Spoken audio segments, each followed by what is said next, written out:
hit subscribe.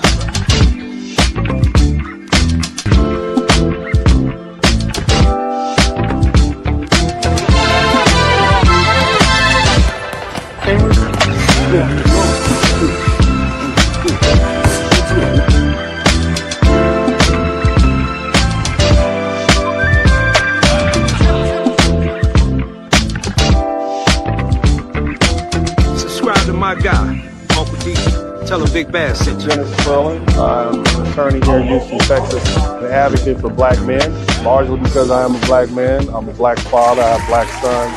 Hey man, I do what I do.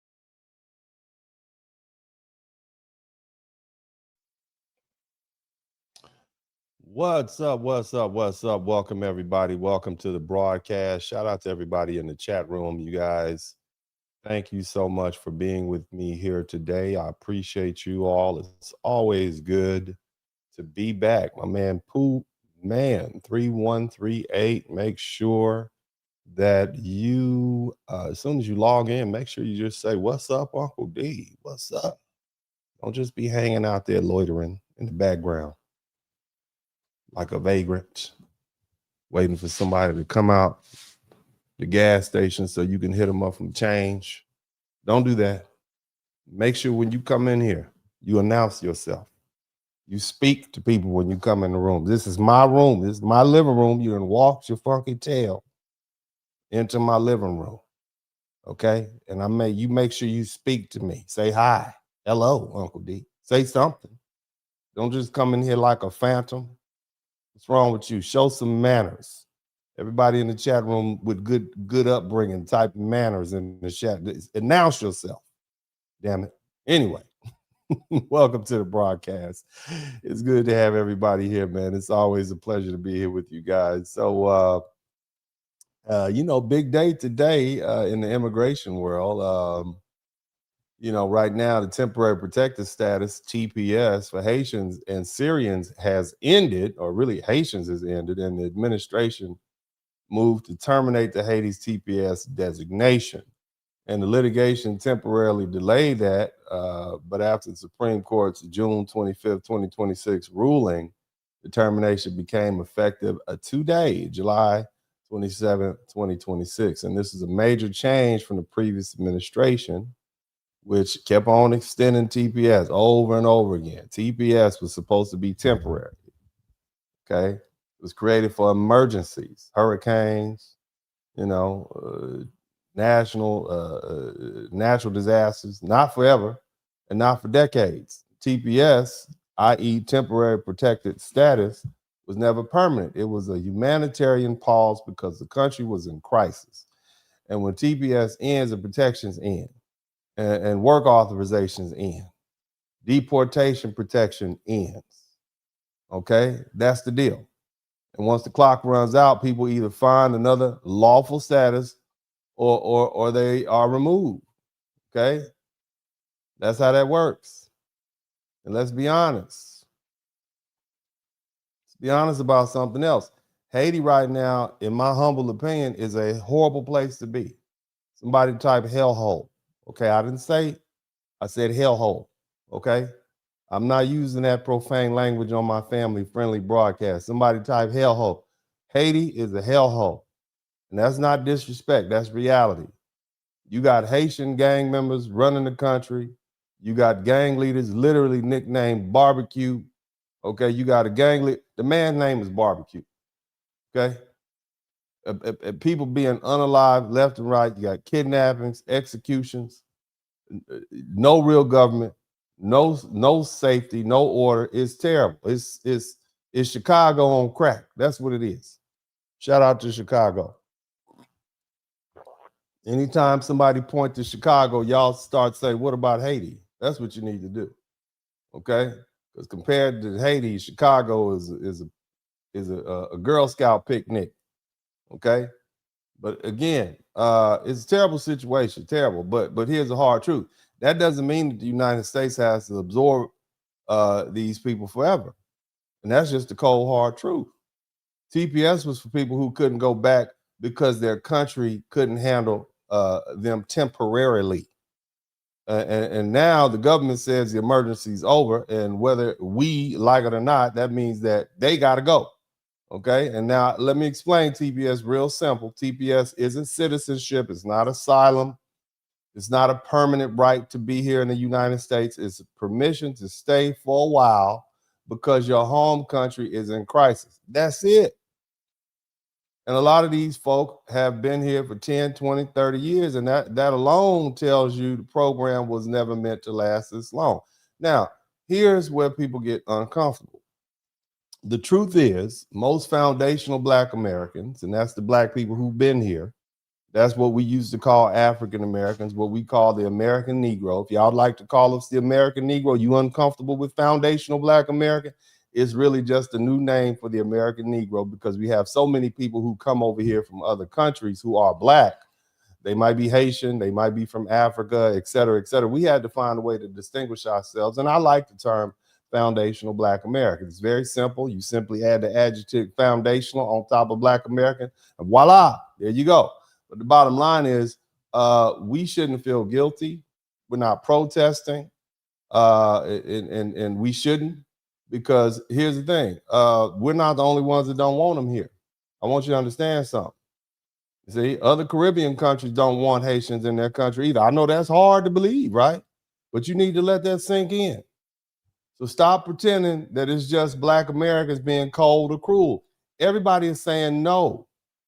And this doesn't apply to all Haitians. Okay, I don't really know any Haitians. I met a couple in the DR. You know, I don't know any. I don't have anything personal. I'm just reading the tea leaves. I'm looking at what everybody says. I'm looking at the news reports. Okay, so I'm not talking about all Haitians across the board, but largely people don't want Haitians in their country. Okay, and see, I'm prepared to say something that many foundational Black Americans aren't going to like. Maybe the Dominicans were telling the truth. Maybe the Bajans know something we don't. Maybe the Jamaicans have had time to do some observations and deductive reasoning and have come to conclusions that we didn't know. See, it's Black Americans with our goofy selves and our big open heart and our trying to, Black is Black. We the ones that feel moted right now. Somebody type moted in the chat room. Somebody type moted. 10 points for anybody who know what moted means. Somebody type moted. We moted. Okay, we feel moted. That's a throwback term from Los Angeles way back in the day. But look, not about it. Look, again, okay?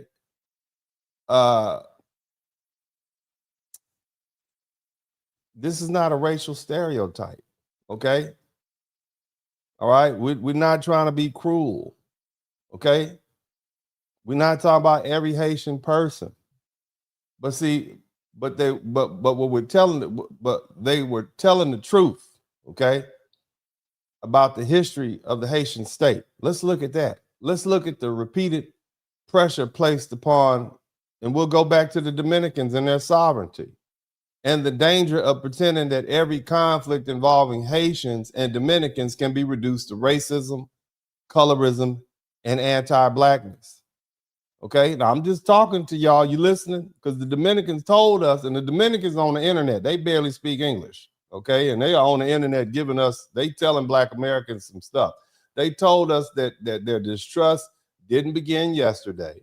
They told us it wasn't simply about complexion. Historical records document Haitian military actions in the Eastern Territory in 1805. So the minute they stopped killing the French, they decided to go over to the DR. All right, and for 22 years, the Haitians ruled over the DR from 1822 to 1844, and they were not nice about it. And they had repeated campaigns to regain the Dominican Republic after the Dominican independence. Shout out to Mick Stixon. Thank you so much. Okay, 1844, 1845, 1849, 1855 to 1856. Black Americans had never heard that history. But the thing is, we refused to listen because it didn't fit the racial story we already wanted to believe. We saw a darker population on one side, and we saw a highly mixed population on the other. We heard the Dominicans say, "Me no black," and decided the case was closed. We call them colorists. We call them confused. We accuse them of running away from the African ancestry. And sometimes that criticism is justified. Dominican society has its own record of colorism and prejudice and racial violence. I get that, okay? But we, as foundational Black Americans, we made the mistake of believing that prejudice was the entire explanation. It wasn't. We do that oftentimes with white folk. I know y'all don't want to hear that, but it's the truth. We just say they're racist. They don't like you because you didn't show up to work 52 times in a row, and you say they fired you because they're racist. No, it's because you tardy. That's why. Okay? So again, racism is everywhere. I will agree to that. It's not going anywhere. This is what we do over here. But there's always some more information that we could take in that could help alter and nuance that conclusion. So let's go back to the Dominicans. The Dominicans were also telling us that they remembered invasions, occupations, attempts at reconquest, cultural conflict, and a neighboring government that once claimed authority over their entire island. Now, we didn't understand what they said because we don't speak English.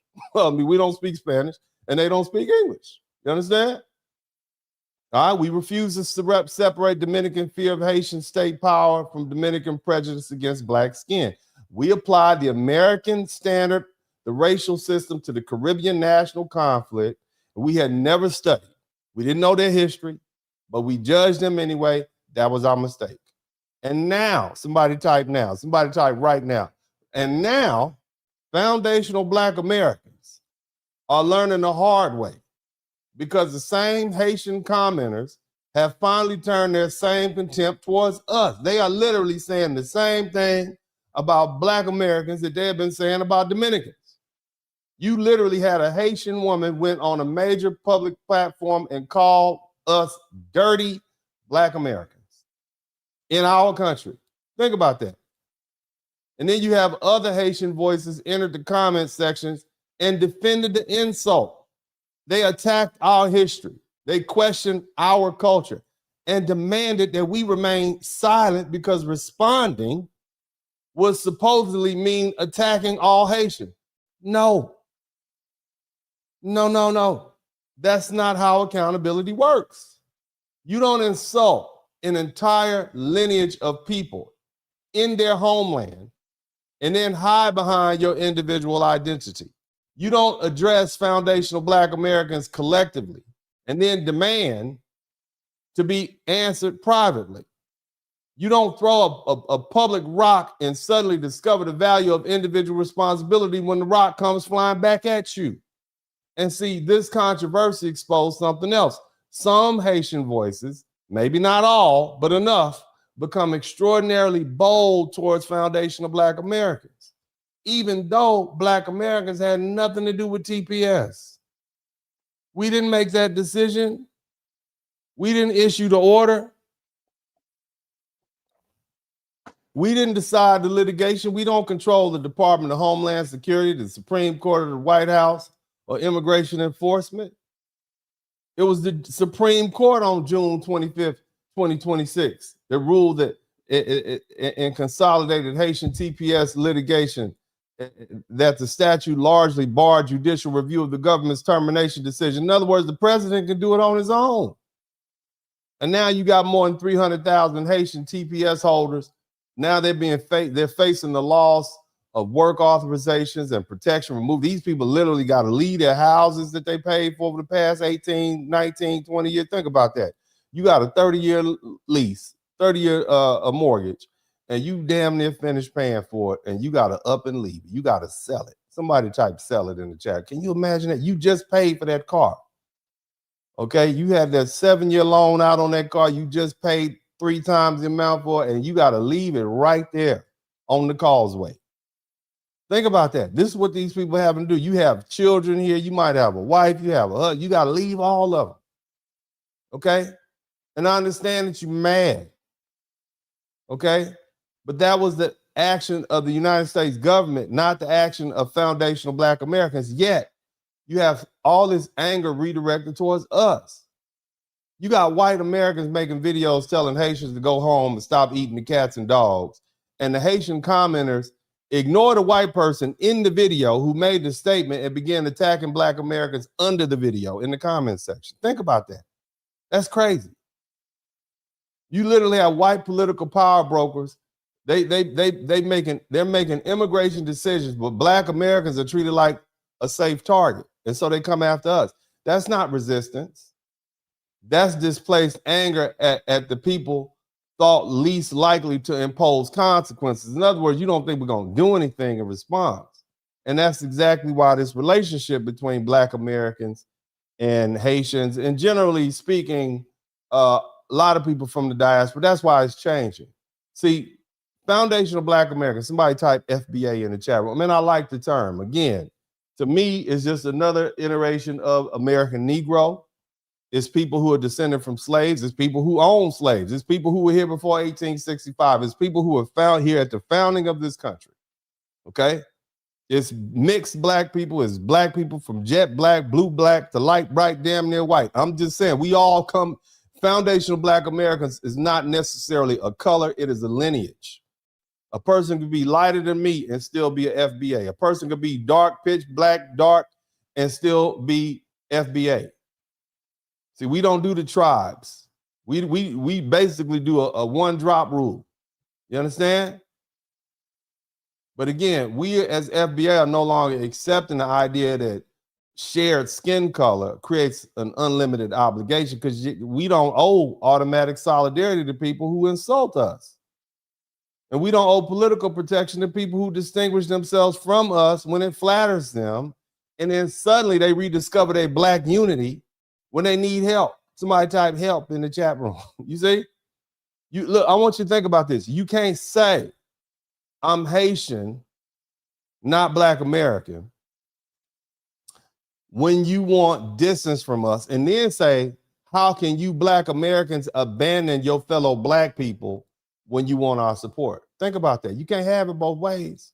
Either Haitians and foundational Black Americans are distinct people with different national histories and interests, in which case our relationship must be based upon mutual respect, or otherwise we belong to a broader Black family, in which case respect and loyalty must be bidirectional. You can't demand separation and entitlement at the same time.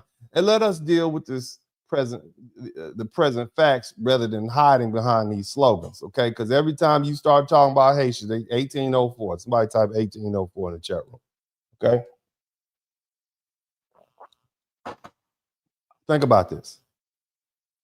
See, Haiti is dealing with institutional collapse. The World Bank reports that approximately 1.4 million people have been internally displaced by March 2026. That means they roving around their community, they roving around the country, they don't have anywhere else to stay. More than 5,500 people have been killed and over 2,600 injured by violence in 2025 alone. That's 206, that's a lot of deaths. Okay, approximately 5.4 million Haitians struggle to even get food. And the United States continues to classify Haiti as a level 4. Do not go there, do not travel there. Okay, do not go to Cap Haitian. They keep telling you, because it's too much crime and kidnapping, unrest, terrorism, and severely limited state capacity. And that's not insults. Those are the conditions there. Okay, now that's what they're saying to American citizens who want to travel there. I don't know what it is for Haitians. It might be different. You're local. You're from there. But as far as American citizens, the American government says level 4, do not go. Okay, but here's the thing. You can't govern a modern country with revolutionary mythology. Somebody type 1804. You can't run police departments and courts, hospitals, schools, ports, utilities, and public institutions by repeatedly announcing what your ancestors did when they defeated the French in 1804. Winning a war in 1804 over 2 centuries ago doesn't operate a government today. Somebody type today in the chat room. At some point, that historical pride has to produce present competence. At some point, the Haitian political class and economic elite and diasporic leadership and civil institutions have to answer a basic question. How long can every present failure remain the fault of France and the United States and the Dominican Republic and racism and colorism and blaming everybody else? Foreign interference harmed Haiti. Got it. France's indemnity was exonerated. Got it. The United States occupied Haiti. Understood. International policy has often failed Haiti. Got it. Those are facts. Okay? But foreign governments didn't force every Haitian leader to mismanage the public institutions. Outsiders didn't make every politician in Haiti steal the money from the people. Okay? It didn't make all the gangs expand and every court fail or every public service collapse. History can explain the wound. It can't excuse refusing to treat it forever. And the regional governments are no longer pretending they have unlimited capacity to absorb the consequences. The Bahamas, think about that. And I'm talking about the ones that the other folk around them. Caribbean islands, the Bahamas.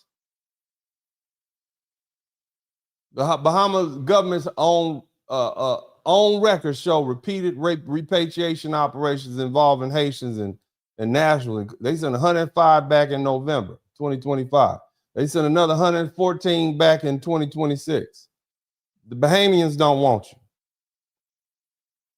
You got Black Americans feeling guilty, and those are your neighbors across the water. Jamaicans also repatriated Haitians' arrivals.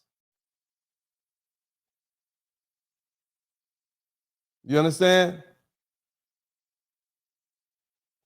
These governments aren't governed by foundational Black Americans. Their immigration decisions can't be blamed on American racial politics. They all Black.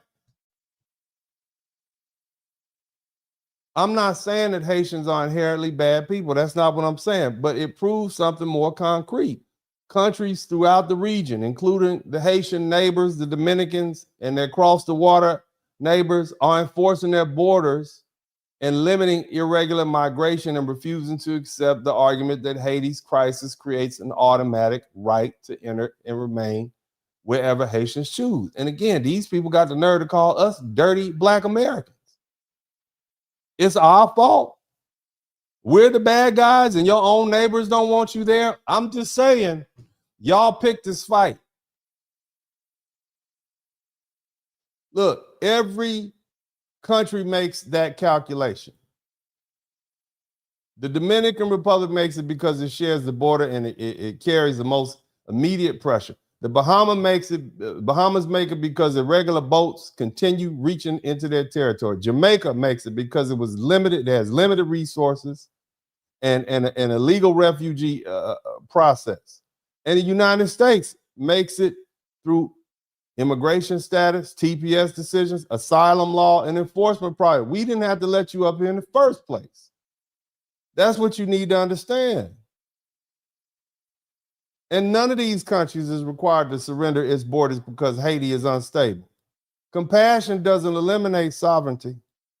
And human dignity doesn't create automatic citizenship. Temporary protection isn't permanent residence. And other countries, emergencies don't become an endless obligation for the American taxpayers. And see, that's the part that a lot of these Haitian advocates refuse to accept. They treat a humanitarian accommodation as though it creates a permanent ownership. And they act as though being allowed to remain temporarily means the country is morally forbidden from ever ending that arrangement. You thought we were going to forget y'all were here temporarily? That's like somebody sleeping on your couch. And they figure if they just make their bed, be quiet, and put their own food in the refrigerator, you'll forget they're there. That's not how that works. And I'm going to say the quiet part out loud. A lot of these same immigrant groups have said some very, very ugly things about Black Americans. You all have said some horrible things about foundational Black America. That's the only reason we notice y'all now. Y'all would have blended in fine. You all talk bad about our culture.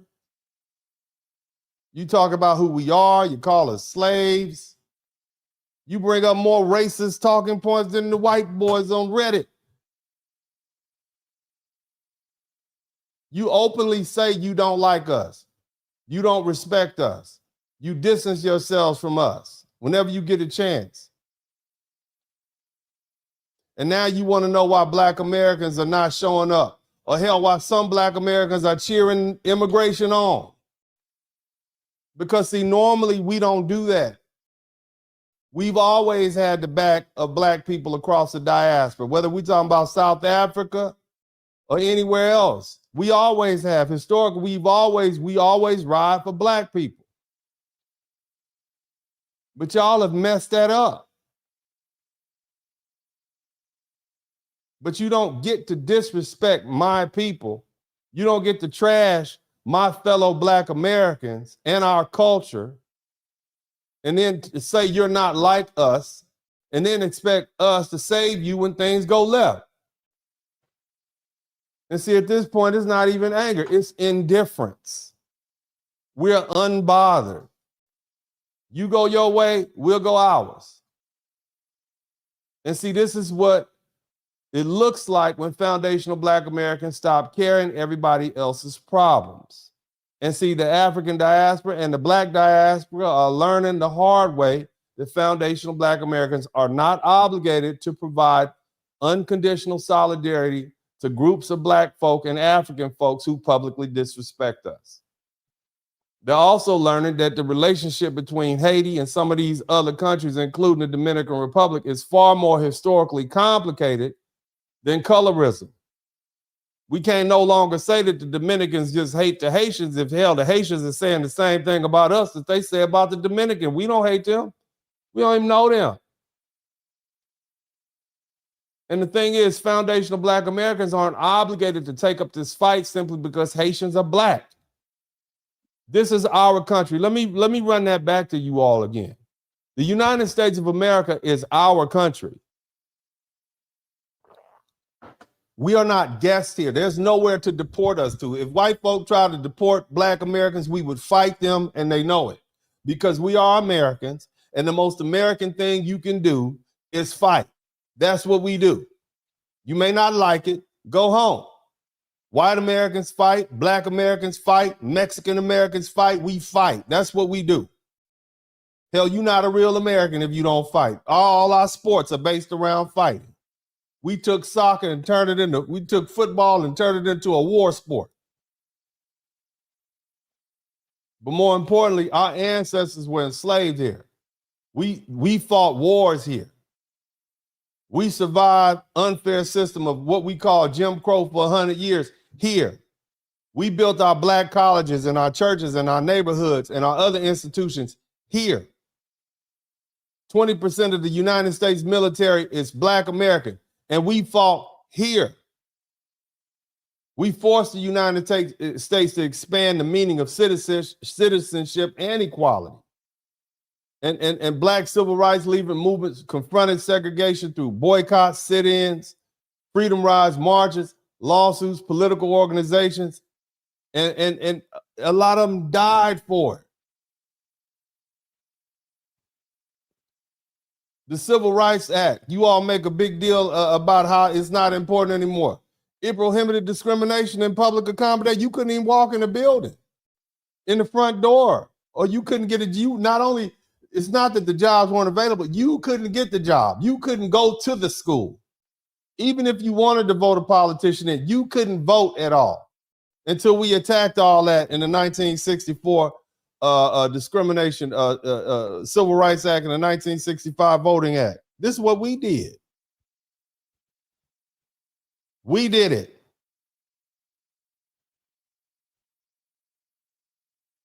And see, the thing is, those legal protections didn't remain inside the Black American community. Immigrants from Haiti benefited from it. Africans and Caribbeans and Latin America, people from Asia benefited from it. People from Eastern European countries benefited from our hard work. They literally entered the country legally transformed by the efforts of foundational Black American freedom fighters. And they benefited from workplaces that were now open to them, and schools and public facilities and institutions that could no longer openly discriminate as they had done before. And look, here's the thing about it. Black Americans aren't making you pay a toll when you come in. That's not what we're not asking you for obedience.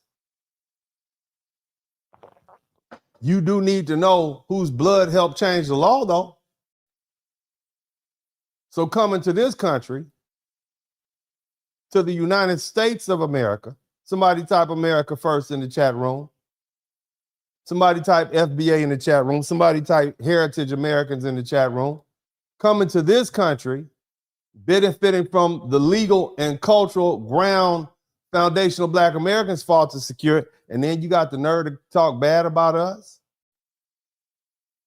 That's disrespectful. And it's historically ignorant. You wouldn't go to anybody else's country and talk about an indigenous people in that country. You wouldn't do that, but you come over here and talk bad about foundational Black America. That's historically ignorant. It's arrogant. As I said, it's disrespectful, and it demonstrates a very entitled people, right? And now Black Americans are now beginning to recognize, we see you for who you are. You don't come into another people's homeland and insult the people whose struggle helped open the door and then demand those same people fight to keep you inside. That's crazy. You don't reject Black Americans' identity while demanding Black American solidarity. That's manipulation. And you don't remain quiet toward people exercising governmental power over you and then turn around and get reckless toward the people who had nothing to do with the decision. That's just cowardly displacement. And you don't keep pointing at everybody else when the country you defend is unable to provide basic security for its own population. Look, it's sad, it's dangerous, it's tragic, but they still got to go. Somebody type got to go. And that's how we starting today. You got to go. You got to go.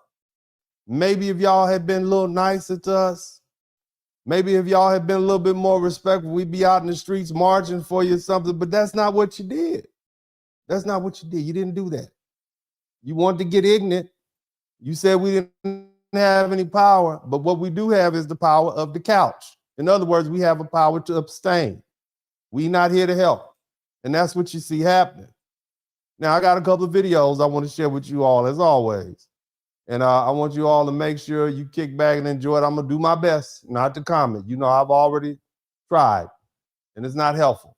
I try not to comment, but, you know, sometimes I have to say something because I'll be saying something.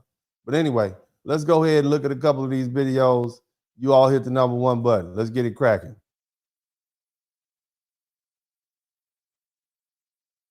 Let's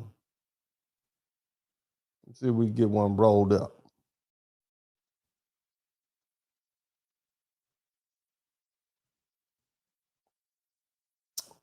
The videos are not cooperating today. All right, let me see here. Yeah, buddy. Now at 32, he's back in Haiti with his American wife.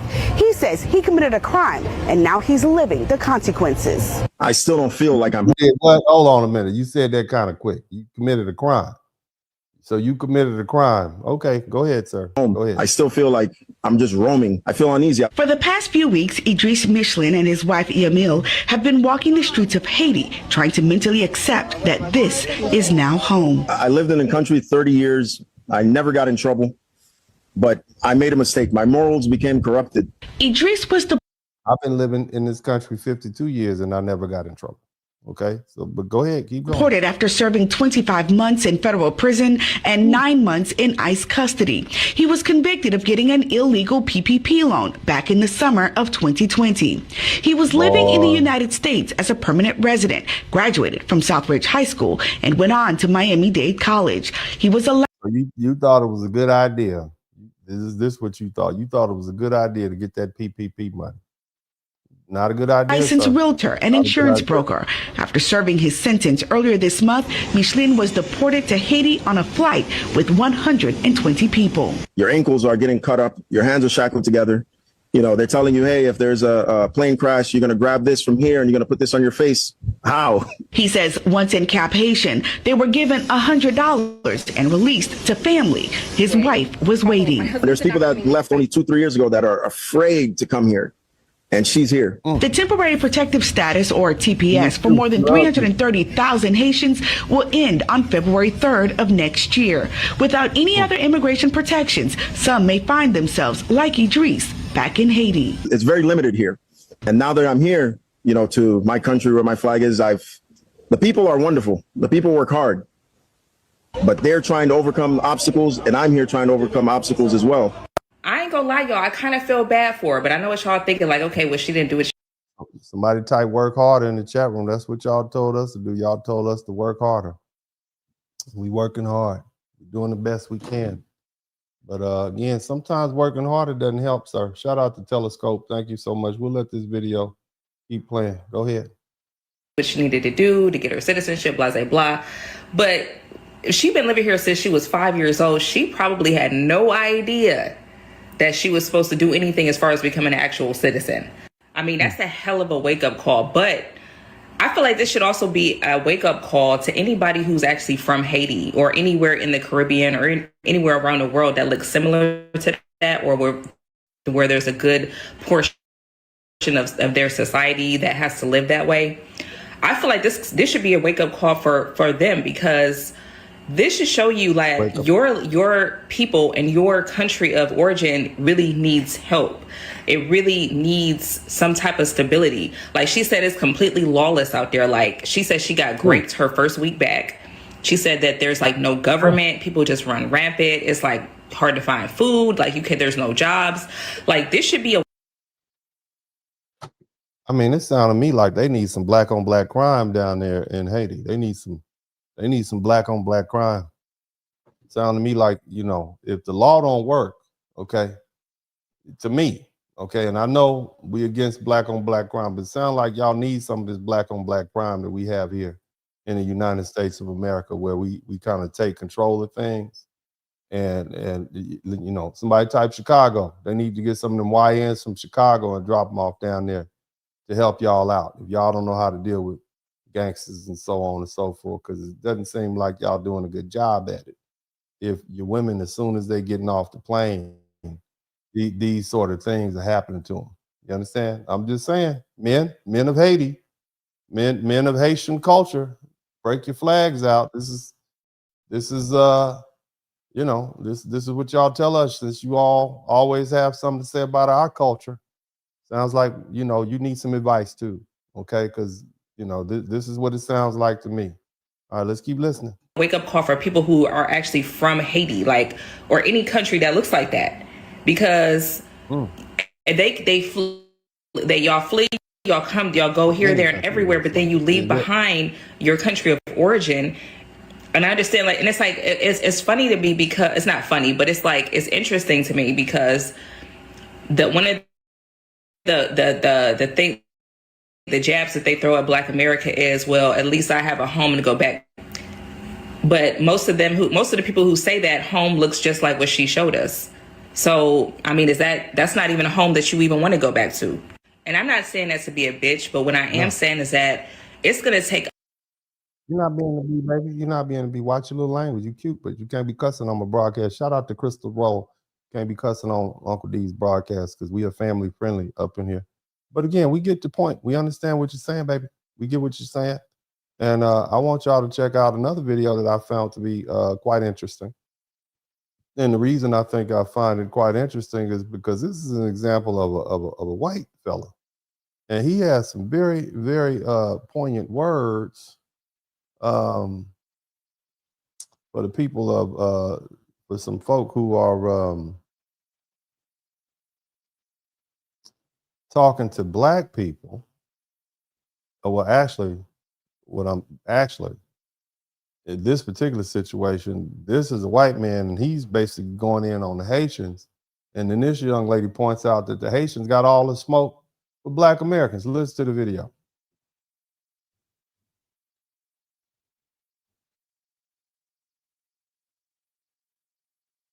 And I want to know why are these people being coddled and pampered and giving us a beautiful life, a life better than I lived, off my tax dollars. So this is a hot heritage American that's at a town hall meeting, basically talking about immigrants and, you know, the Haitians, I'm guessing, that lives in his part of town or in the city and county and state that he lives in, and how they're trying to co-opt the black American plight to further, you know, get benefits, have access, resources, so on and so forth. And you know, it's just so funny because I never see them making videos about white people, and these are the ones that literally are going to town hall meetings by the droves to. And again, you know, the reason they pick on foundational black Americans is because we're easy target. They don't think we'll do anything about it. You know, they like to tell us we don't have a country and we don't have a culture and these sort of things. And we, for the most part, just ignore folk like that because we like old people like, yeah, you'll learn. Go on here. Keep on going. You'll learn. And see, now they learning. See, let me tell y'all something. Sometimes, you know, and I know this might sound a little harsh. When you, and I'm going to use a little, I don't want to use profanity, okay? But I'm going to use a little profanity. But I'm going to use a word from the Bible. I'm going to use the word for donkey, okay? Sometimes when you see somebody getting their ass whooped, they're not the victim. That's just karma dog walking their ass. That's what you see happening to Haitians right now. That's karma dog walking y'all. Because y'all have been really nasty to black Americans. You have been really, really nasty. I don't know any Haitians, don't have anything personal against Haitians. I, for the most part, just thought that, you know, they black people like everybody else. They were the ones that made, I mean, I'm cool with the flag. Whip your flag out. Whip your flag out. I don't care about that. But the minute you start talking bad about black Americans, dirty black, so you talking about me? You talking about my sons? They're black Americans. You talk about my mama, my grandma, my granddaddy, all my, that's who you talk about, all of it. We all, do you just throw us out there like that? You don't think white folk listen to that and they'll use that against us? I'm just saying. You're becoming a problem. Somebody told me to stop. I ain't saying, I said that's a biblical word. Keeping it plain 2023. I said the A word. That's in the Bible. Okay, because the Bible uses that word. But now don't get me distracted. But I'm gonna stop. I ain't gonna say nothing else. But they understood what I meant. That's they getting dog walked. That's not karma. Okay, that's not that's karma dog walking them, right? In my opinion. Let's keep going. Protest against them. These are the ones white American people are in, primarily in positions of power and in positions of authority to sign bills, to pass legislation, to literally control the borders. Like, this is who is sending them back home, yet you don't see them doing their think pieces, doing their panels, calling them dirty white Americans. You don't see that. No, don't say nothing to the white people. They don't say nothing to them. No, I don't. They don't say nothing. They just got all the smoke for us dirty black Americans. You don't have no smoke for the white folk, right? They barely say anything about the Dominicans, but it's the black Americans that you got. We haven't done anything to you all. We ain't done nothing to you, okay? You see them attacking black Americans so much so that even in the comment section of this video, I just scrolled a couple comments and I seen some comments and I was like, you gotta be motherfucking kidding me. Let me show y'all. Cuss word. Don't be cussing on. They don't want you cussing on the broadcast, man. Show y'all. It's above me now. It gets to a point. Yeah.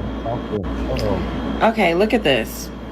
FBA, just like the white man, black Americans ain't shit. Can't even raise your kids. They unalive each other. Black Americans, the new triple K. And then I mean, but Haiti got a whole internal civil war going on. You worried about Black Americans unaliving each other? What are you talking about?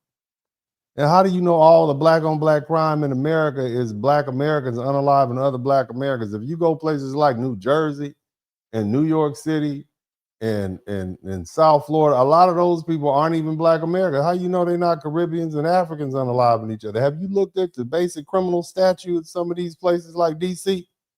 I'm just saying. it's a thread of them talking about Black Americans. Look at African Americans. LOL, so weak. Y'all scrambling at an opportunity to suck YTD. Tell me about it. Now it's all about y'all can pause to read. Like, how is it y'all? And there were literally so many more comments disparaging, demeaning, and talking down on Black Americans underneath a post of a white man saying that Haitians are cosplaying, co-opting, and colonizing the Black American experience. I mean, I just want y'all to pause. Black folk, Black America. The white man is all the white people. Shout out to all the white people in the chat room. This is for y'all. We catching strays for you all. You white folks got talking bad about these Haitians, and the Haitians are talking bad about. We didn't do nothing. We just trying to enjoy the aftermath of Juneteenth. We just want Juneteenth and Essence Festival back. And now we catching all this. What did we do? We didn't even do nothing to these people. Most Black people can't point Haiti out on the map. They don't even know where it is. You understand? What do we do? What did we do? Why are y'all picking on us? What did we do? We didn't even do nothing. And y'all got all this smoke for us. I don't understand. Golly, that's crazy to me, man. But I know why. You know Shine, the rapper, the one who got convicted of a murder here in the States, then he got deported back to Belize, and then he ran for office in Belize. Now he a diplomat. He got diplomatic immunity when he comes to the States now. Why y'all, like y'all say us, we can just do better, why we can't just work harder and do better? Why y'all can't just go back to y'all country and do like Shine did? Just asking. Why do immigrants always have so much smoke for Black Americans? Haitians, what's up? What is y'all mad at us for? We don't make the rules here. Why do y'all love to say, all immigrants love to say, y'all next, y'all gonna get deported? Bitch, no we're not. We ain't never, ever gonna get motherfucking deported. If they was gonna do that, why they ain't do it after slavery? They can't. We ain't got nowhere to get deported to. Y'all just jealous because y'all not from America. No, it's not that we don't have anywhere to get deported to. They could send us to Antarctica. They just won't do it because we will fight them. You see what I'm saying? That's what you got to understand. And white Americans know we'll fight them because we're Americans. That's what Americans do. But go y'all want to be here so bad and then say, oh, I don't like America. I don't like it. Back at my home. Okay, go the fuck home then. What you saying about that you need to go home? Go home. Quit saying I'm somewhere. So if I fled. You got to watch your little potty mouth, ma'am. I watched the potty mouth. Somebody type potty mouth in the chat room, but she's making some points with the potty mouth. To Mexico, then my homeland would be America. They would send me back to America. I don't hate the player, baby. I hate the game. Y'all mad because y'all wasn't slaves in America. And it was fucked up for us, but we did what we had to do. Y'all said we dirty Black Americans. Y'all hate us so bad. We have no. Let me tell you something. Y'all are never, Black Americans are never gonna forget that. That's how most Black Americans have come to know Haitians. We know Jamaicans because they got reggae and smoke weed. We know Dominicans because that's the place where the boat dropped us off at on the Eastern Dominican tour. We know the Bahamas because that's where we go. It's close to Miami. You know, we know that. The only reason Black Americans even know Haitians now is because y'all are the ones that y'all speak funny and call us dirty Black Americans. They know Nicki Minaj from Trinidad. That's it. Okay? That's it. This is what you're known for throughout Black American communities. As the people who called us dirty. It's people in Alabama and Mississippi right now. Don't even know what island is which, but they know them Haitians called us dirty Black Americans. That's what you're known for. You're never going to live that down. That is part of who you are. You are the rude people from the Caribbean. We used to think all Caribbean people were nice. That's what we thought. We thought they were nice and hospitable. We didn't know how nasty and mean you all are. Y'all don't have a coach. Go home. Sayonara, sucker. We're not African Americans. We're Sudanese Americans. Yes, we are African Americans because Sudan is in Africa, so we're African Americans. I know that. That's a whole separate question. Because Dr. Umar actually, we are African, created his own by definition. The term, and that's why some Black Americans say they don't want to be called African Americans because they don't feel like they have any ties to Africa. We don't really have any ties to Africa, baby. We have some African heritage. That is our ancient homeland. Okay, we have African DNA. But some of us have Scottish DNA. Some of us have indigenous Native American DNA. Some of us have Irish DNA. Hell, some people got Asian DNA. I like the African part of us. I think that is the part that makes us fantastic and unique. It's definitely why we are so prolific in so many of the things that we do. But the bottom line is we are not Africans. Africa is a continent. It has 54 different nationalities or nations. We are North Americans. Okay, we just like the Canadians and the Mexicans. We're North Americans. We are. Our nationality is the United States of America. Our ethnicity is foundational Black American or the American Negro, however you want to call it. But the bottom line is we are not Africans. And let me tell you something. The Africans will tell you that we are not Africans. When they're being truthful and they don't want something, it's only when they want something that they'll tell you that we're African. Brother. That's when that comes out.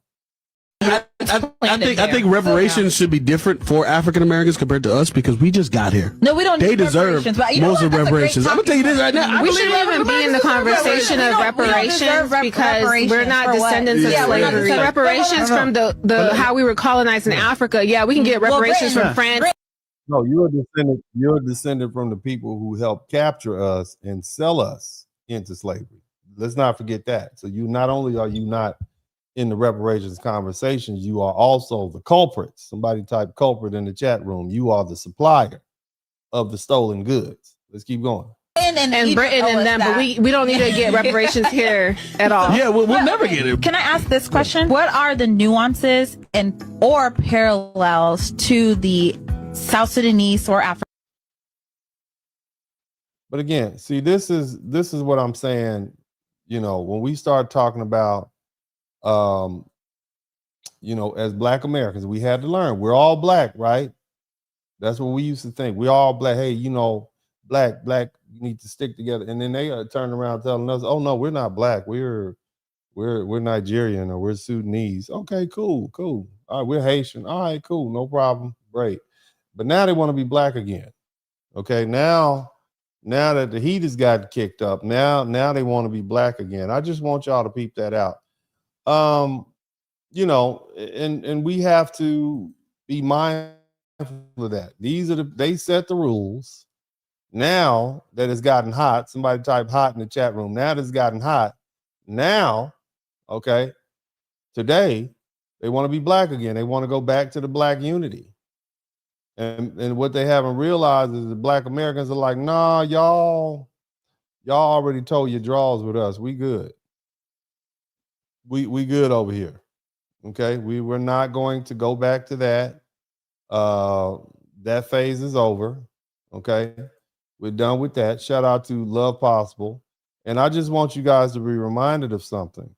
Black Americans, to the tune of 92% of Black women and 79% of Black men voted for Kamala Harris. So this wouldn't be happening, okay? This wouldn't be happening had Black Americans got their way. Now, I want y'all to be reminded. Somebody type Haitians for Trump in the chat room, okay? Because somebody type Haitians for Trump. So where are the Haitians for Trump at? Let me let you hear them.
Before y'all have any smoke for Foundation of Black Americans, I want y'all to look up that phone number for Haitians for Trump, and I want you to ask them.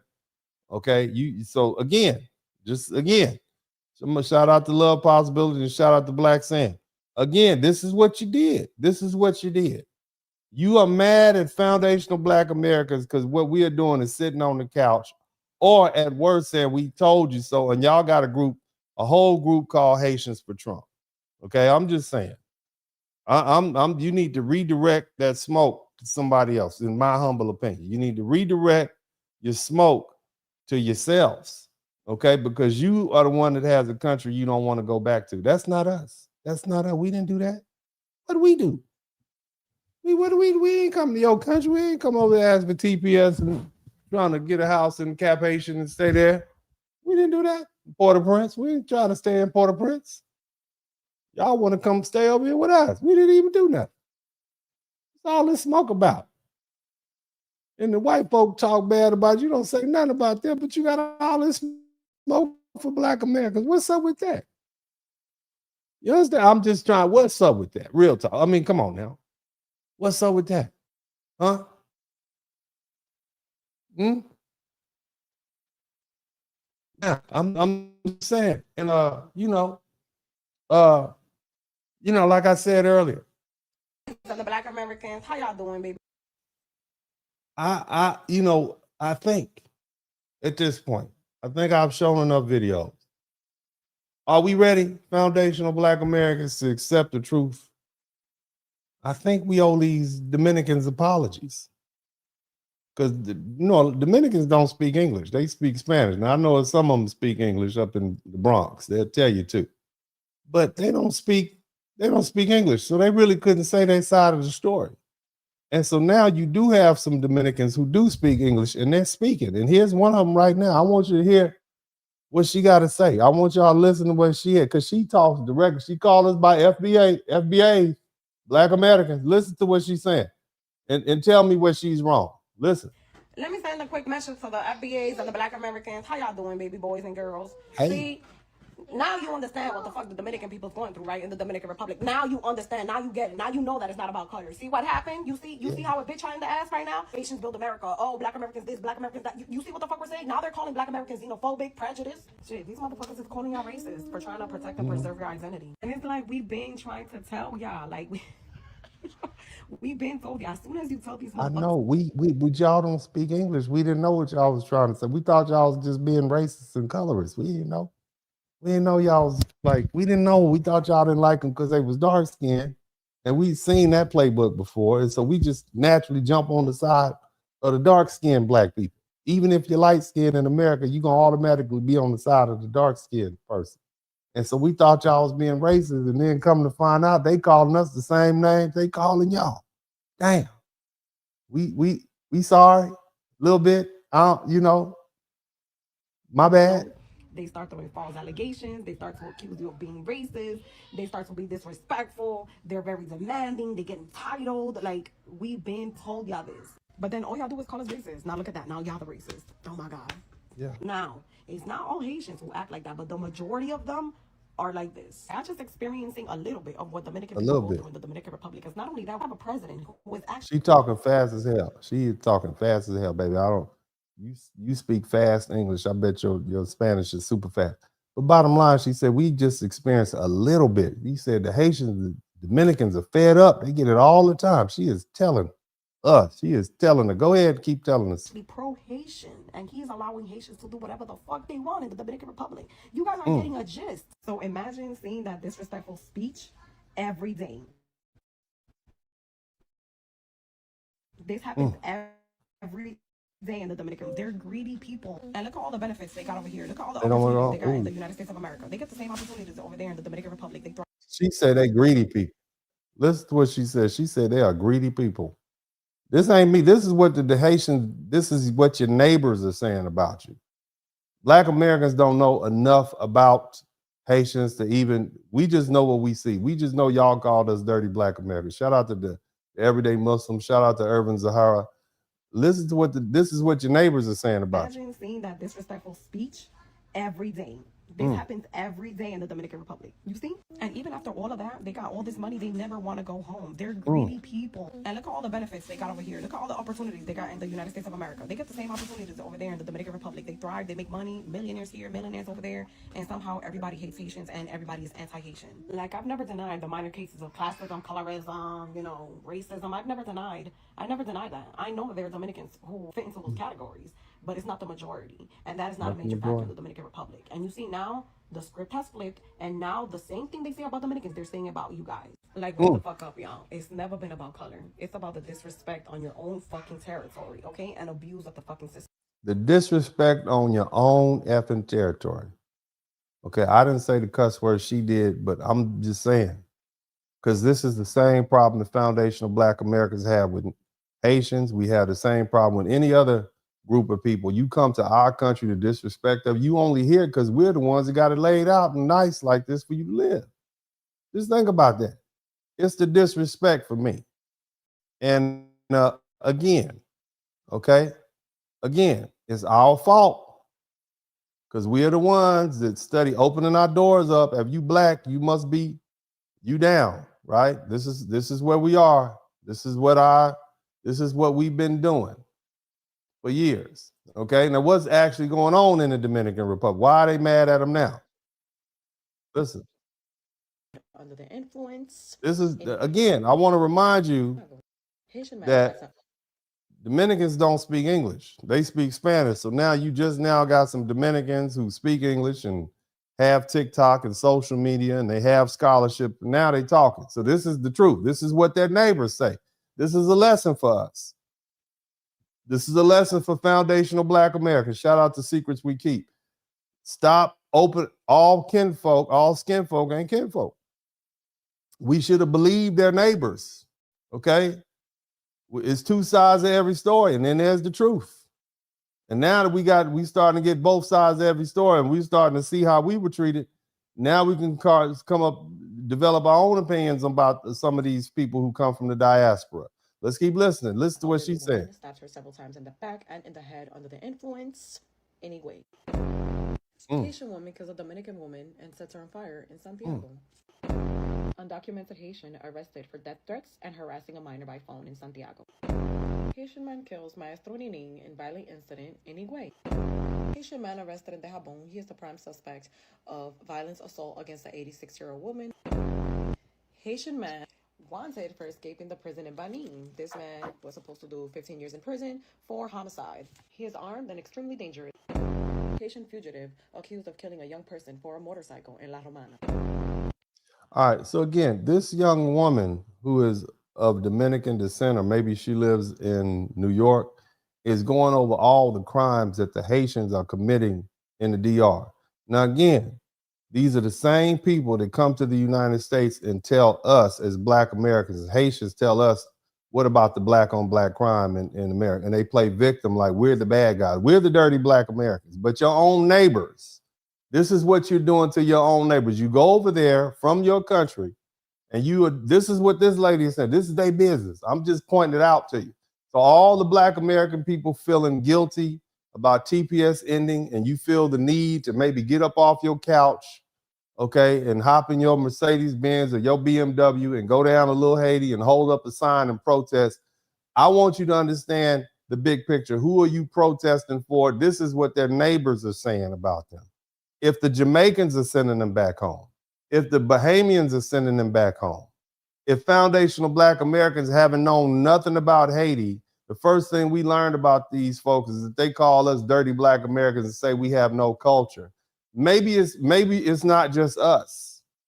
Okay, maybe it's not just us. Maybe we as foundational Black Americans here in our homeland aren't the bad guys just because these foreigners come over here and tell us we have no culture or somehow we are defective. Maybe it's not us. If their own neighbors are saying this about them, and this is what they're doing in their own neighboring country, maybe we need to let this criticism coming from these Haitians and also these other people from diaspora, maybe we need to just let that roll off us like water off a duck's back. I'm just saying, because see, they got us around here feeling bad. A lot of these Caribbeans and Africans, they come to this country and they have foundation of Black Americans. We already got chronic low self-esteem, right? And now you want to make us feel bad by saying we don't have a country, we don't have a culture, we don't have this, we don't. Why you living under our culture? Maybe it's not us, maybe it's them. Let's keep listening to the broadcast. Haitians attack pork vendor in Bonao. They tie him up, attack him with machetes, and then flee the scene in motorcycle. Haitian woman attacks a child for a couple of pesos and burns his hand. Haitian man captured for attempted sexual abuse. A Haitian assaulted a woman, killed her husband in front of her and her daughter. 3 Haitians injured a man for telling them not to smoke in front of his store. Haitian man kills Dominican woman in Higüey. Her son tries to fight him off. He stabs him with machetes, and now he is seriously injured. A couple of Haitian men. Now, again,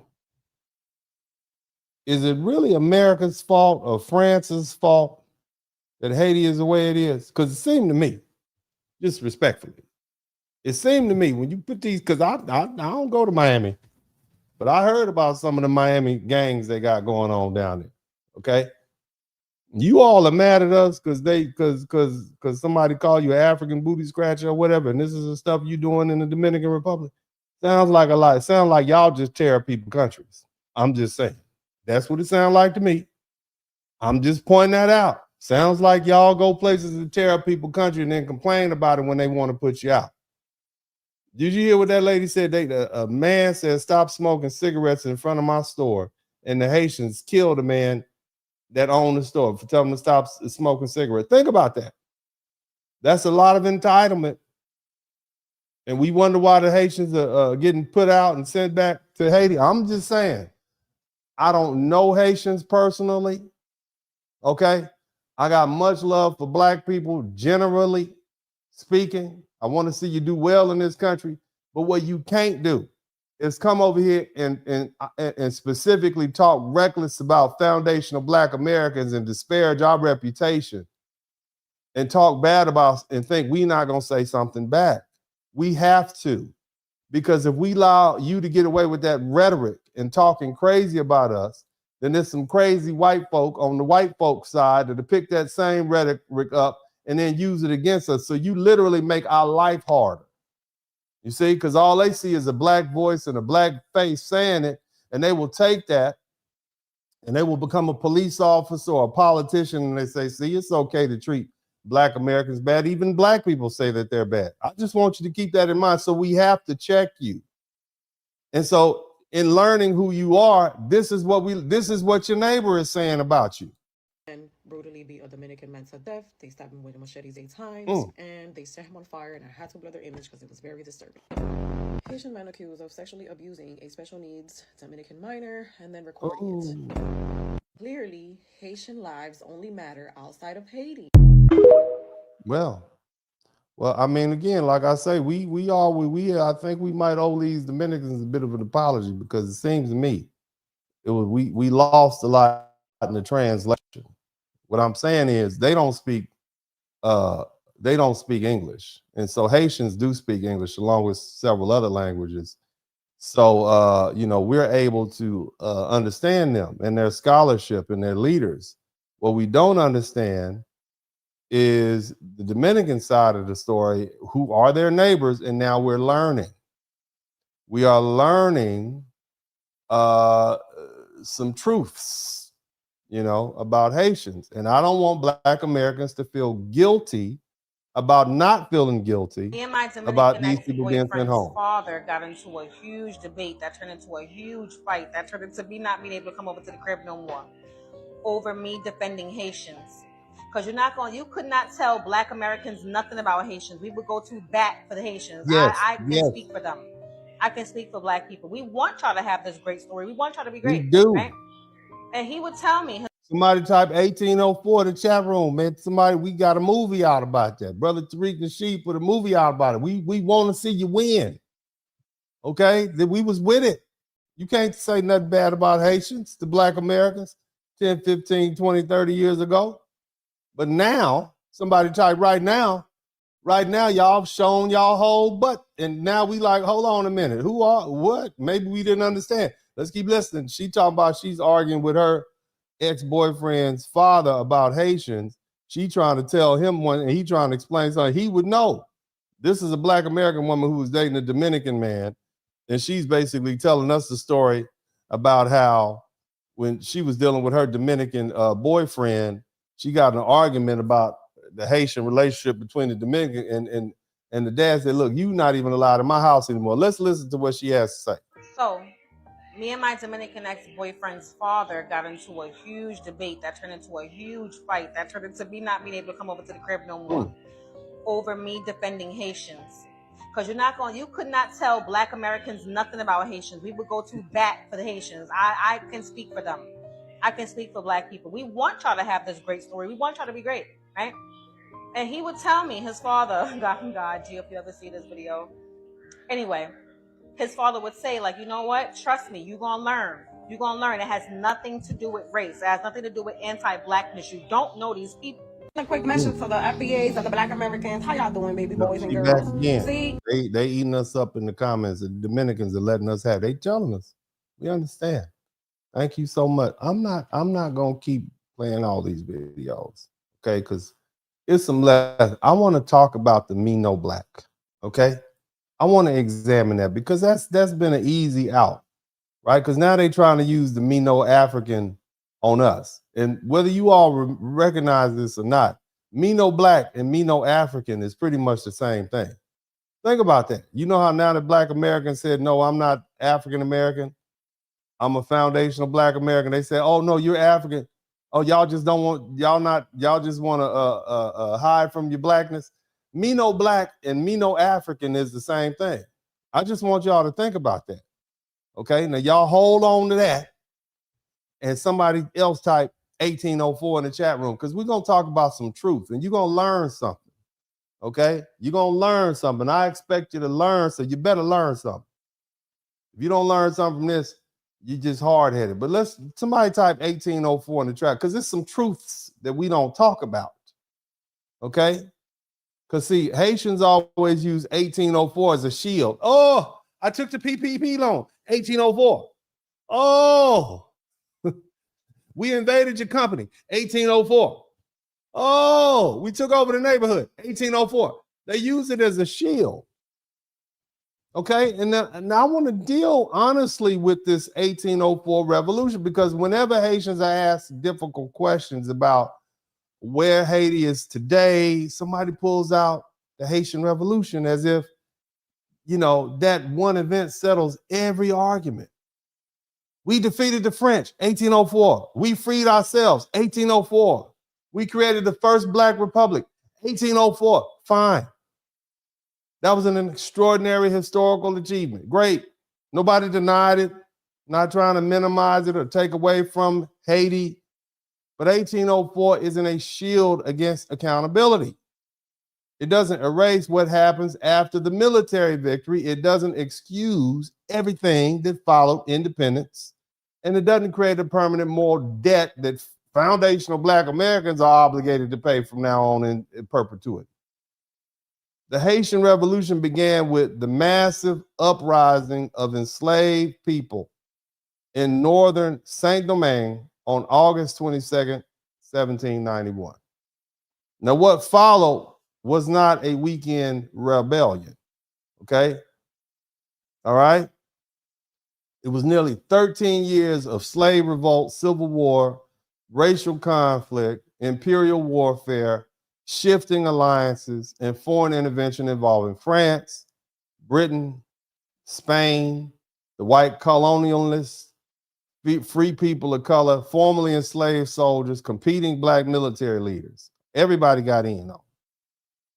And the final major battle victory came on November 18th, 1803, when a French commander surrendered the following day, and the remaining French forces were evacuated. Listen to that. The remaining French forces were evacuated. That's the military. So the French military was evacuated on November 19th, 1803. They got up out of there. War's won, right? Right? So on January 1st, 1804, Jean-Jacques Dessalines, somebody type Dessalines in the clear, he declared Haiti's independence. Okay? I want you to listen. We're learning something. We celebrate this man, Dessalines, and as Black America, we see he's a freedom fighter, right? That's who we celebrate, right? We got 1,000 people in here. Somebody type Dessalines in the chat room. If you speak a little French, type Dessalines in the chat. Best way you can, not Diesel, Dessalines. That was the revolution. That was the war. The French have left. We beat all the soldiers. They left. That was a legitimate military victory over a colonial power that had enslaved, tortured, exploited, and worked hundreds of thousands of African people to death. We should tell that truth plainly. Okay? But, my type but, here we go. But we also have to tell the truth about what happened next. Somebody tell the truth in the chat room. Somebody type tell the truth. What happened? Tell the truth. We got to talk about what happened next. Y'all want to hear the truth? Or y'all want me to lie to you? I'm going to tell the truth. Okay? Understand the context. In 1802, Napoleon sent a massive French expedition under his brother-in-law, Charles Leclerc, to reestablish French authority in Haiti. Okay? And although historians debate Napoleon's intentions at the expedition's beginning, France had already restored slavery elsewhere in the Caribbean Empire and formerly enslaved people in Saint-Domingue had every reason to believe that their freedom was about to be taken away. So the French forces under Charles Leclerc, Napoleon's brother-in-law, and his successor committed some terrible atrocities. They drowned people. They suspected rebels were executed. These are people that was fighting against the state. Okay? They did a lot of horrible things. They imported dogs to attack people. And in October 7, 1802, Leclerc proposed destroying Black people in the mountains, men and women, while eliminating large portions of the population in the plain. That was not polite colonial disagreement. France was waging an exceptionally brutal campaign, and the Haitian army understood defeat to mean possible re-enslavement and extermination. That's the context. It explains the hatred. It explains the fear. It explains why Dessalines and his soldiers believed that French power could never be allowed to return. Same thing happened to Black Americans. We had to deal with it too. It was rough. It was rough. You understand? It was very rough. But see, here's what I need you to understand. Remember when I said the French army evacuated on November 18th, 1803? They got out of there. Who's left? Who's left? Because see, once the French army had surrendered and evacuated and Haiti had declared independence, Dessalines' government began coordinating the campaign against the remaining French or white French population. I want you to think about that. Who's left? If all the soldiers are gone, who's left? Who's left? If all the French soldiers are gone, who's left?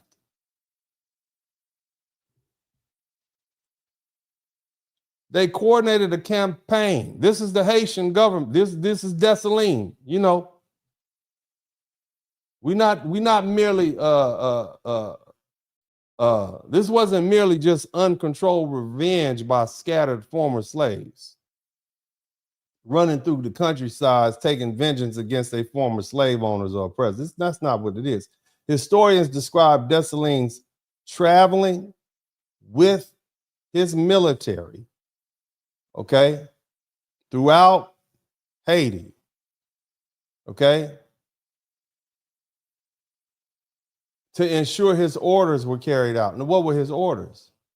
The orders were generally targeted if French white people without regard to age or sex. That means babies. It means men. It means women. It means old people. Okay? Now, they made certain exceptions for doctors and clergy and other skilled professionals that they might need. And they also made some exceptions for some Germans and some Polish people and foreigners from nations other than French. But I need you to understand exactly what they did once the French army was gone. Okay? The policy didn't require an individual trial. It didn't require proof that a particular person had done anything wrong to black people or tortured slaves or even served in the French army or supported anything having to do with France. Okay? The mere fact that they were there was sufficient. Now, some of the people who were targeted had undoubtedly been slaveholders. They've been militia members, whatever. But the government applied collective punishment based largely on French identity, white racial classification. This is what they did.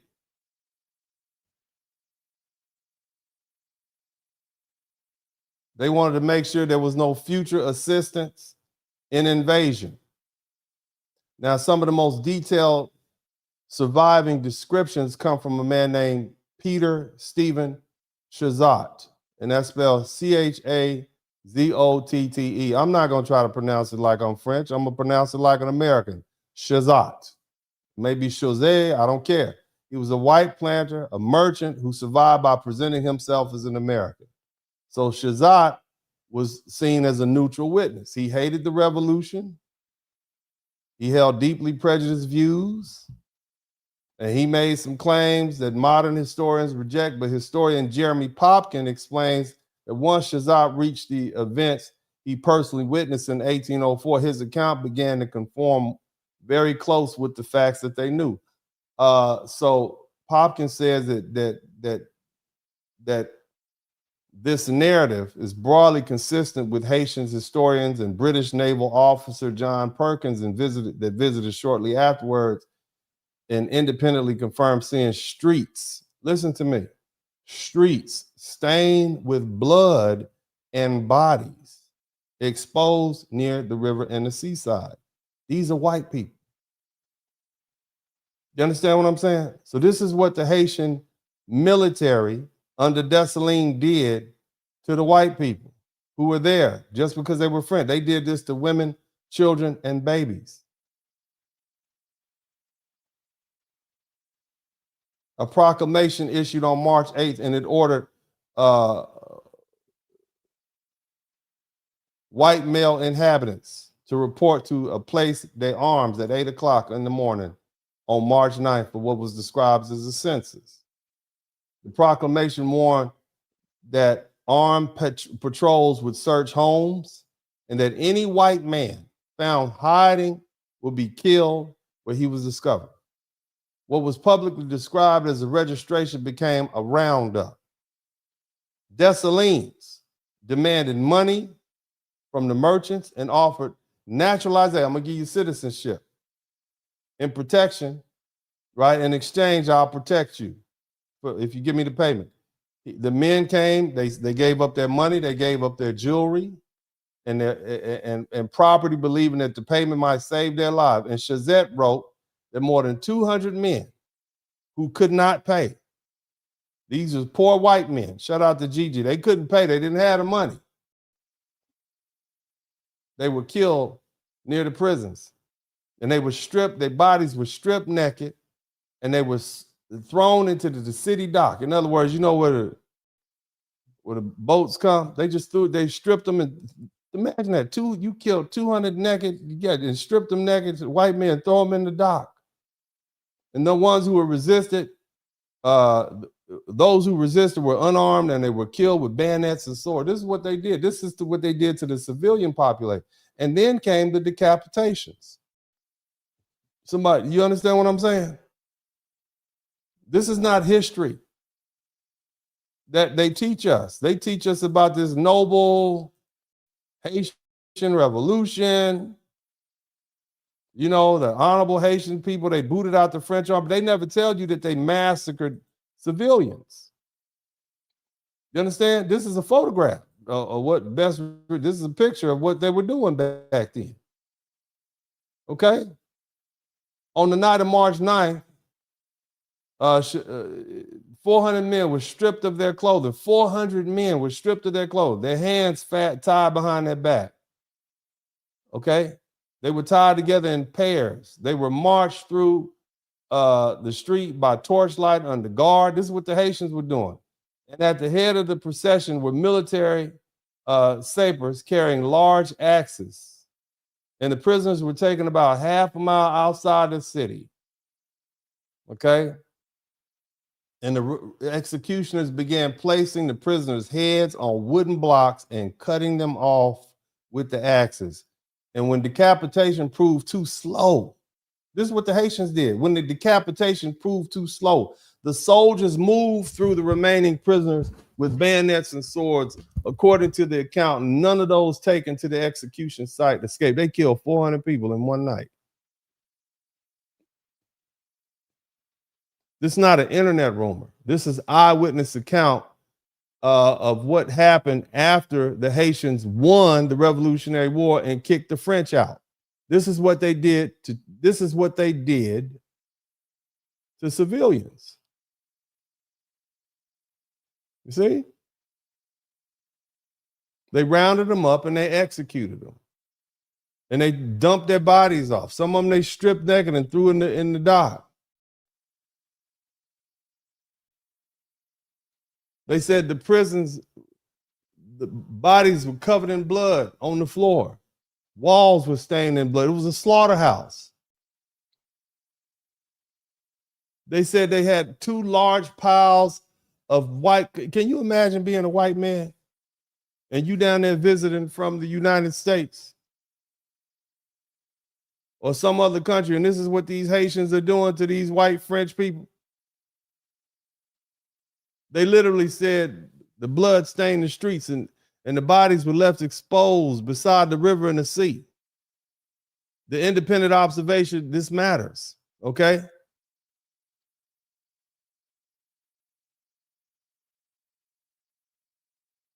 Here's another thing.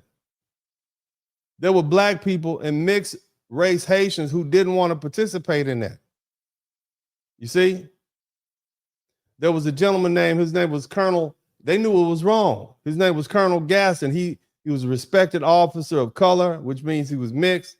He allegedly told Dessalines that he was prepared to fight an armed enemy, but would not murder unarmed prisoners in cold blood. And when soldiers arrived to arrest him for refusing the order, Dessalines reportedly shot himself rather than participate in this massacre of innocent, unarmed people. You understand?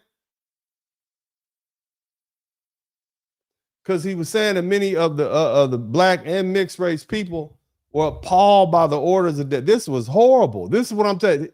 The Haitians, there were Haitians who I'm not participating in that. This is wrong. We've already won the war. Why are you killing these civilians? We've been living next to these people.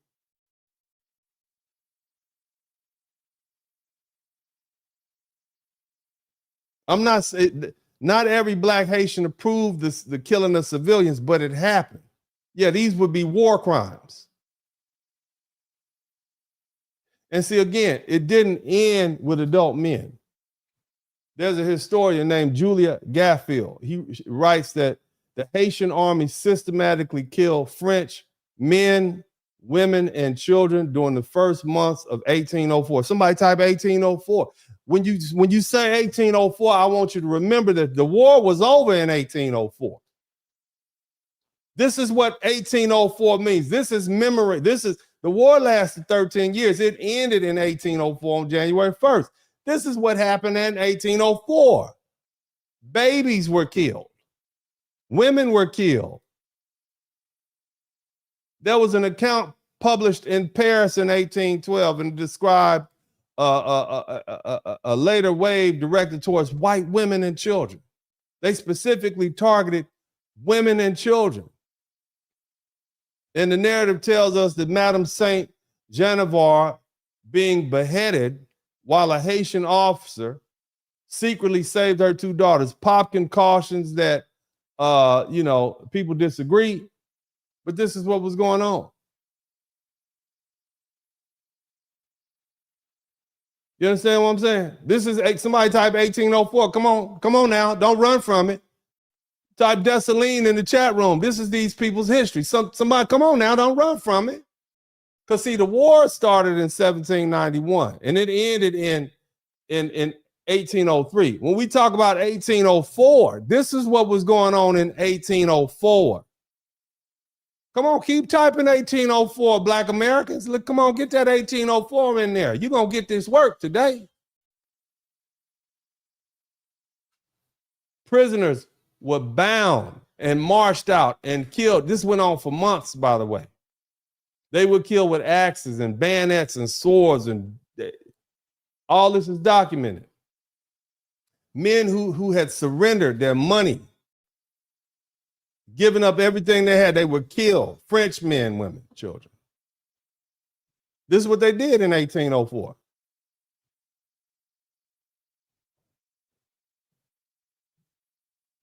Unborn babies were torn from their mother's wombs. Heads were severed and then sewn back into the bodies. Think about that. That's what they did. Somebody type 1804 in the chat room.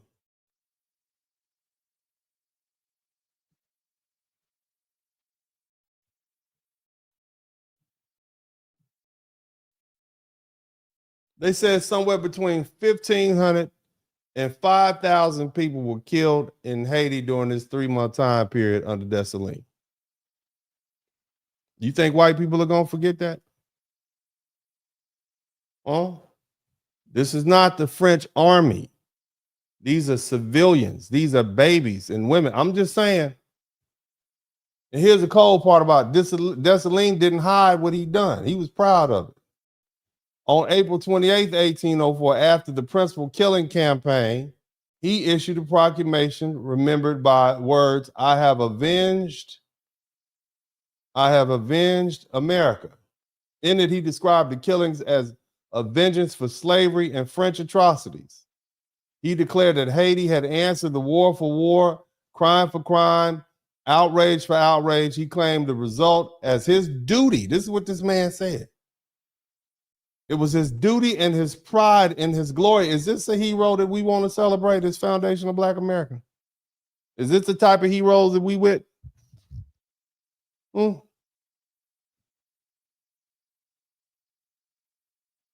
man said he claimed the result as his duty, his pride, and his glory. And that same proclamation survives in the British National Archives and was quickly circulated abroad. It was translated into English in the New York Commercial Advertiser on June 4th, 1804, and the Connecticut Herald on June 12th. And white Americans, they didn't have to wait decades for the rumors. Dessalines' own justification was being printed in American newspapers within weeks. Did that help us? Somebody type FBA in the chat. Do y'all think that helped us? Because I want you to put yourself in a position of a white slave owner in Virginia or South Carolina, or Louisiana, or Jamaica or Cuba or some other slave society. He didn't look at Haiti and see only enslaved people heroically winning their freedom, I bet. Shout out to Choose Better. He saw a French army defeated. He saw white authority destroyed, plantations taken. But more importantly, he saw French women and children and old people. He saw, after independence, he saw these people massacred. And that lesson he drew wasn't slavery isn't evil, okay? So we should free our slaves. The lesson is he was predisposed to draw was if black people become free, if they ever become free and armed and politically powerful, they're going to kill us and our wives and our children. And that conclusion was racist, self-serving, but it was also used to defend an indefensible system just that much more. Look, This is it. You understand?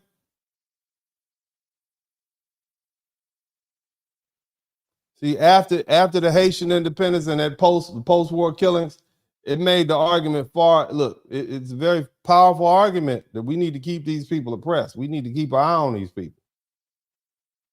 We need to get this, even people who may have sympathized with ending slavery could now be shown reports of bound civilians, decapitations, women and children killed. And again, Dessalines was proud of this. Somebody typed Dessalines in the chat room. He was proud of it.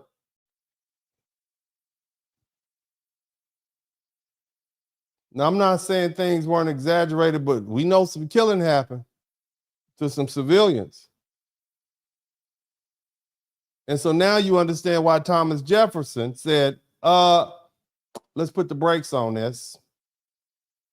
And they isolated Haiti rather than recognize them as a new country. Is it starting to make sense now? Do you really want those people coming up here? If you got a large slave population of black people, do you really want Haitians to start coming to the United States and filling the black Americans here, the foundation, you filling their minds up with that? I'm just asking questions.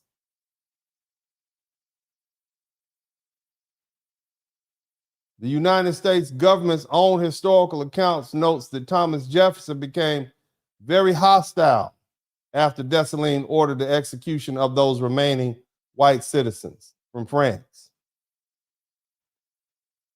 The United States didn't officially recognize Haiti until 1862 during the Civil War after the southern slaveholding states had left Congress. You understand? Now, again, the Haitian Revolution is 13-year struggle from 1791 through 1803. That was a real revolution. It was real war of liberation against the military, the French military. But after the victory, the revolutionary government crossed a line that you can't uncross. What occurred in 1804 wasn't battlefield combat. It wasn't the killing of armed French soldiers during an invasion. It was state-directed massacre and racial national purging carried out against a civilian population after the French military had surrendered and Haitian independence had already been declared. That's the complete truth.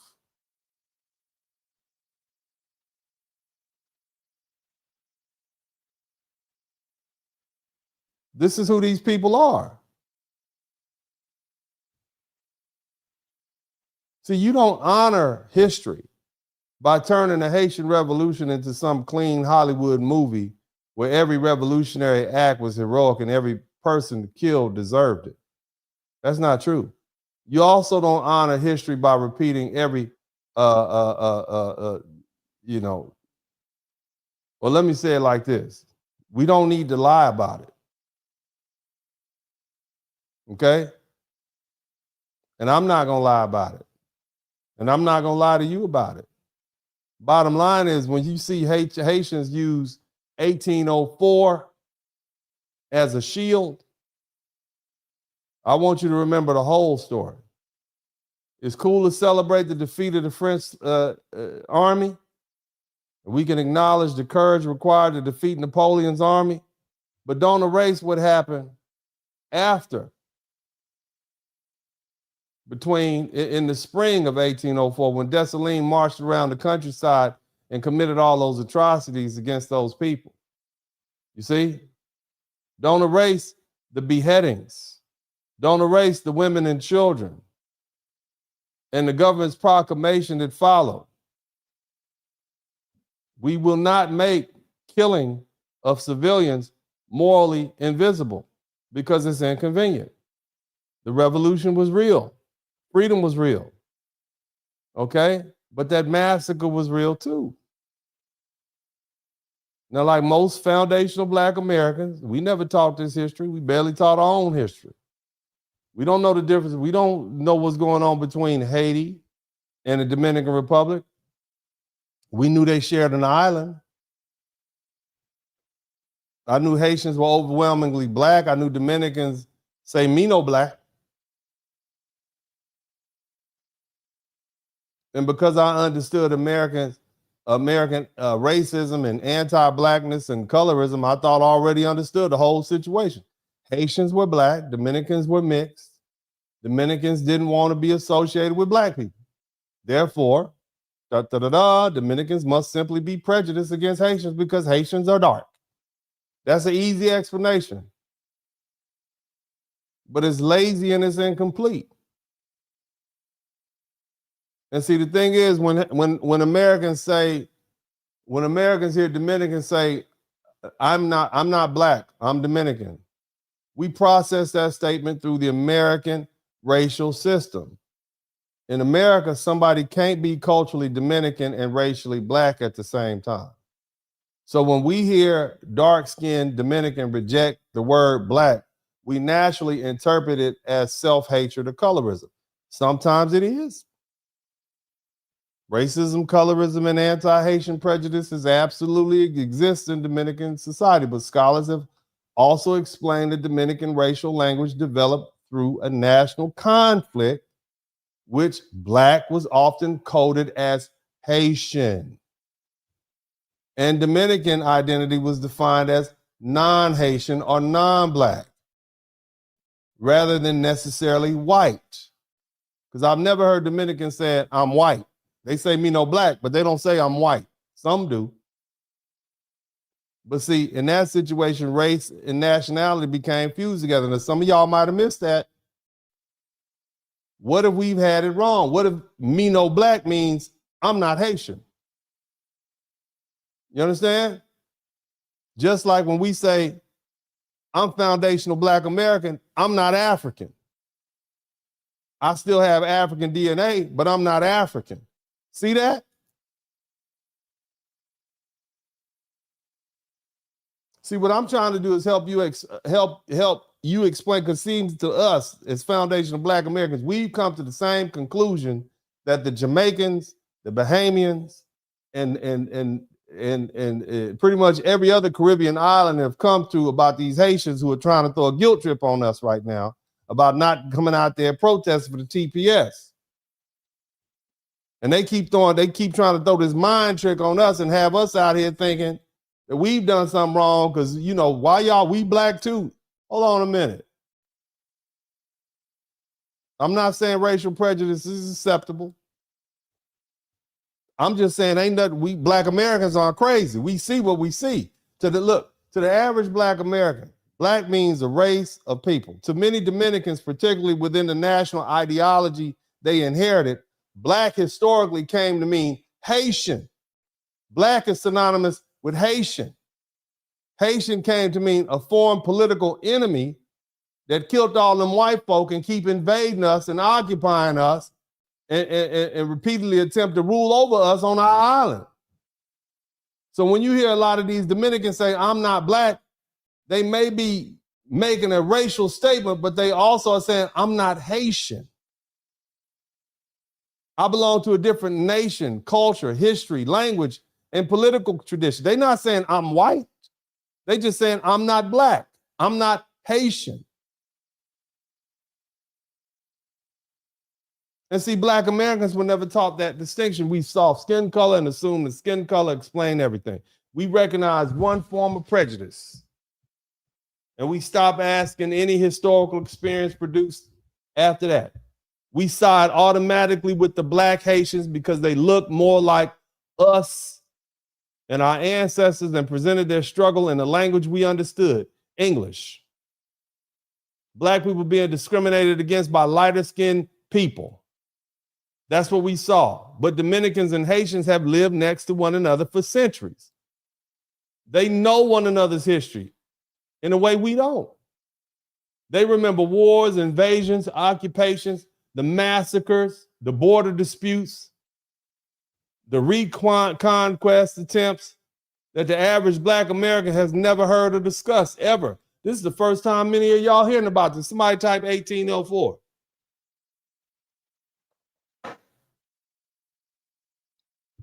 And see, let me explain something else. Let's go a little deeper. Somebody type deeper in the chat room.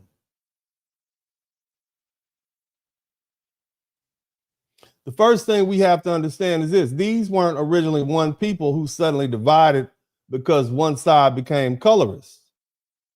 The eastern side of Hispaniola, which we call the Dominican Republic, was under Spain. They spoke Spanish. The dominant religion was Catholicism. Its economy was based on cattle ranching and little farms, and communal landholding and trade. Its population included European, African, and indigenous Taino ancestry from the beginning of the colonial area. The western side, the side we call Haiti, that came about later, after. So the Spanish side, that was there first. The Dominican side, which showed up when France showed up, that came later. It was called Saint-Domingue. It was very profitable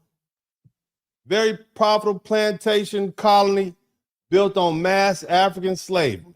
That's what they did. So on one side, you got people over here, cattle and little small farms. On the other side, you just got slavery from Africa, keeping it going.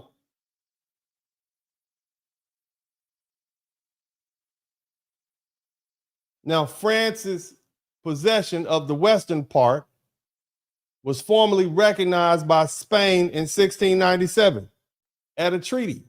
They had a treaty. It's called Ryswick. Okay, you all take that part over. We're going to recognize it. Y'all speak French over there. We're going to speak Spanish over here. That's your side. These two societies developed under different empires, different laws and languages and economic systems and,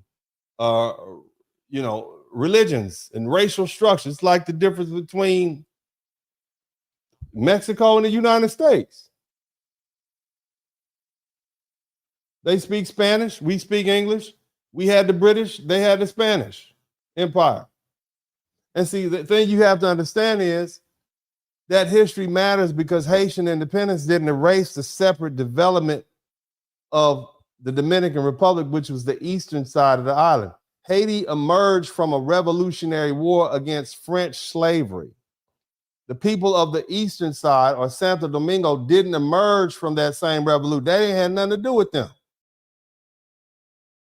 They had their own history. They had their own culture and institutions. They had their own relationship with Spain. Haiti's leaders, however, they view control of the entire island as necessary for Haitian security. They said they feared that France and Spain or some other European power could use the Eastern Territory as a base from which to invade Haiti and restore slavery. I understand why they were nervous and somebody typed paranoid in the chat room. They was crackhead paranoid. You understand why? They killed all them white folk. We know these French are going to come back and get us. We know they're going to team up, these white folk are not going to let us get away. So we need to go ahead and take over we need to take over the eastern side, the Spanish side, so they don't have anywhere they can land to come get us. We understand why you're paranoid. You did all them white folk there. You killed 5,000 white folk, you cut them up. You don't know who them people was for. You just indiscreet. You done did all that dirt. Oh, they going to get you. You understand? France still had military forces in the east. And in January 1805, a French commander named Jean-Louis Ferrand authorized raids into Haiti to capture black men, women, and children and sell them into slavery. So it was still going on. You understand? Now, Dessalines, this person who killed all these white folk, he decided it was a good idea, okay, to invade the invaded eastern Santo Domingo, or in other words, the Dominican side in 1805. So think about this. It's 1804. Everybody's heard all this dirt you done did to these French people, okay? And now you want to bring your behind over here to the Dominican side, which was called Santo Domingo, okay? In his mind, in his little paranoid mind, he had to do it in order to prevent the French from invading him. Okay? He knew the French soldiers were operating next door. France hadn't accepted Haitians' independence. They were still mad. You had French commanders authorizing the capture and enslavement of Haitians. And Dessalines wasn't simply waking up one morning and deciding to attack Dominicans for entertainment. Dominican Republic was just in the way of their goal. He wanted to get the French military threat out of there. But again, what does that have to do with the Haitians? I mean, what does it have to do with the Dominican? Like, we ain't got nothing to do with this, Poppy. We didn't do nothing. That's between you and the French. You understand? So this is what happened. This is the history between the Dominicans and the Haiti. Y'all went over there and murdered all them white folk after the Revolutionary War was over. And now y'all want to come. Now it's 1805. I guess y'all don't have nothing else to do. You killed all them white folk last spring. And now here it is, February 1805. And you had two large Haitian armies decided to invade the Dominican Republic side under Dessalines. You understand? And they start marching towards Santo Domingo. They didn't even get much resistance until they got to the capital, where the French commander had concentrated some forces. Remember, Spain was gone. It was just France there. You understand? Think about that. And when the French ships appeared offshore, he feared that Haiti itself might be attacked in order to withdraw. In other words, we over here on the eastern side and the Dominican Republic side, and the French have their boats. They might swoop back around and go back and take Haiti. So they withdrew. They went back. And so their military objective is failed. That's one invasion. And what followed during the retreat was one of the darkest chapters in Dominican historical history. The Haitian forces moved back through the countryside. You know what they did? They didn't just walk back over there. They destroyed the settlements. They burned down the town. They killed a bunch of Dominican people. These little Spanish-speaking people, why y'all over here with us, Poppy? They literally snatched people up and they took them back to Haiti. You understand? They went to places like Monte Plata, La Vega, Santiago, and other communities. As they just targeted them for destruction. So you couldn't just leave. You invaded and you couldn't just leave. You had to destroy stuff on the way out. You understand? These weren't French soldiers who did that. You understand? They killed Dominican civilians. They killed whites, mixed people, black people living in territory controlled by France. This is what they did. Their only crime was that they had a Spanish-speaking identity. You understand? What does that have to do with the Dominican villagers? Why is this our problem? This is part of their history. This is the beef between the Haitians and the Dominicans. I want you to understand that. This is their history. Strike one. Somebody type strike one. Strike one.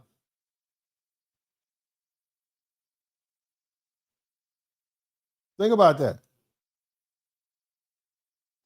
There was a story that came out by a man named something that they call it the slaughter of Mocha. Shout out to Monica Camp.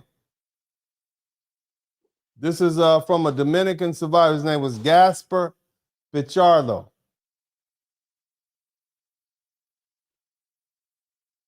Now, according to his account and others, Haitian officers gave assurances that people would be protected and that a religious service would be held to mark the end of the fighting.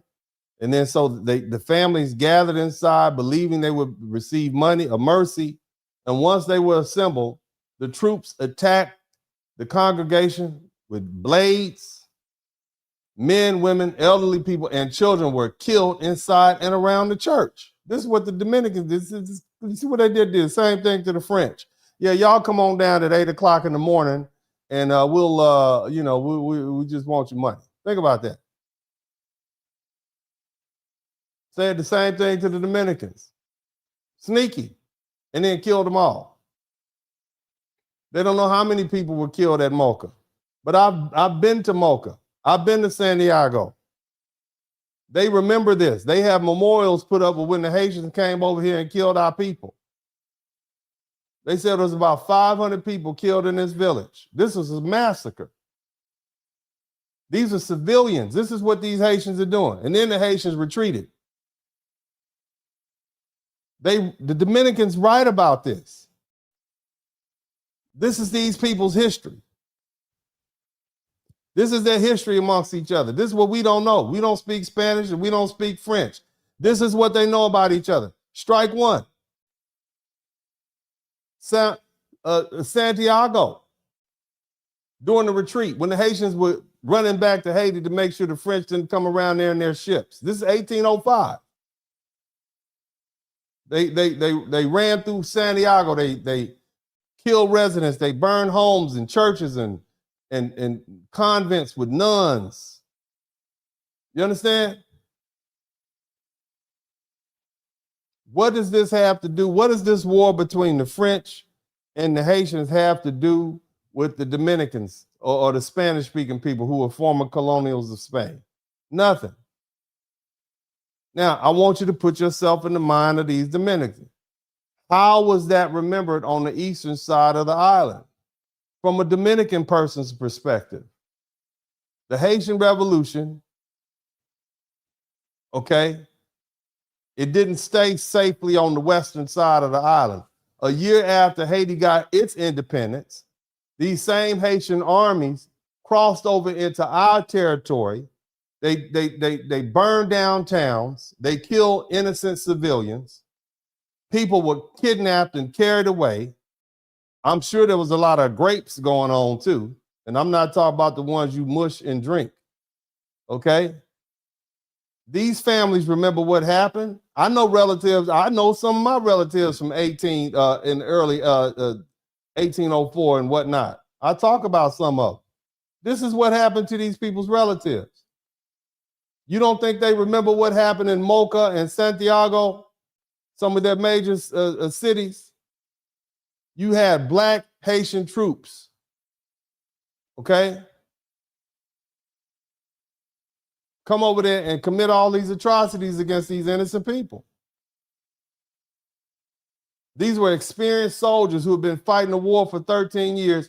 You went over to the neighboring government's land, invaded them and their community. Look, man.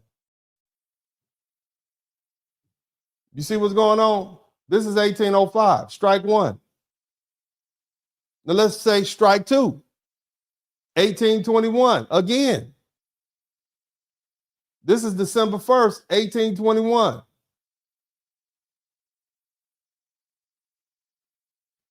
Jose Nunez Caceres and his supporters, they ended Spanish rule. And they declared the Eastern Territory independent as the state of Spanish Haiti. That's what they call themselves. Their plan was to become part of Haiti. They intended to associate the new state with Simon Bolivar and Gran Colombia. This independence is remembered as the ephemeral independence because it lasted only a matter of weeks. There had not been a long military war against Spain. Spanish authority was weak. They didn't have to kill a bunch of Spanish people. There was very little resistance. It wasn't this big thing that the French had. It was very little blood in this war. But the Eastern Territory had declared its own political direction. The situation was complicated. Now they didn't represent everybody in the East. Some northern and border communities favored political union with Haiti. Enslaved people and free people of color had a reason to distrust the independent movement led by local elites. And many of them viewed Haiti, where slavery had been abolished, as a better guarantee of freedom. Okay. They were talking. Boyer had sent some representatives, some envoys to the eastern communities and secured support for several local leaders before his army entered. And this is why historians disagree over whether to describe the 1822 exclusively as an invasion or annexation or unification or whatever. But here's the part that can't be ignored. John Pierre Boyer didn't arrive alone carrying a petition. He came over, again, strike two, he came over to the Eastern Territory, to the Dominican side, with 12,000 men. Now, mind you, they just came over there in 1805, strike one. Now here it is, February 9th, 1822. He came and invaded and entered Santo Domingo with 12,000 men. There was no major battle. Hell, some of the Dominicans welcomed him. You know what I'm saying? They probably played a little bit, they probably played a little music for him. You understand? Like when you're getting off that airplane in Puerto Plata. Somebody type Puerto Plata. You know what I'm saying? Welcome. Come on in. We got some mango for you, Poppy. Whatever. Now, the Haitians, they describe this as the liberation or unification because Boyer abolished the remaining slavery in the East. Again, okay, the Dominicans had already negotiated freedom and independence from Spain. So this so-called invasion was highly unnecessary. Okay, they didn't need to be separated from Spain. They didn't need to be saved from Spain anymore. At that point, they had negotiated, okay, Spain is gone. We still gonna speak Spanish and we're gonna do our own thing over here. And we'll talk about who we're gonna be cool with and who we're gonna unify with. And then you come over with 12,000 people. Now that's a very truncated way to look at it, but this is the public I'm speaking to you all. This is their history, strike two.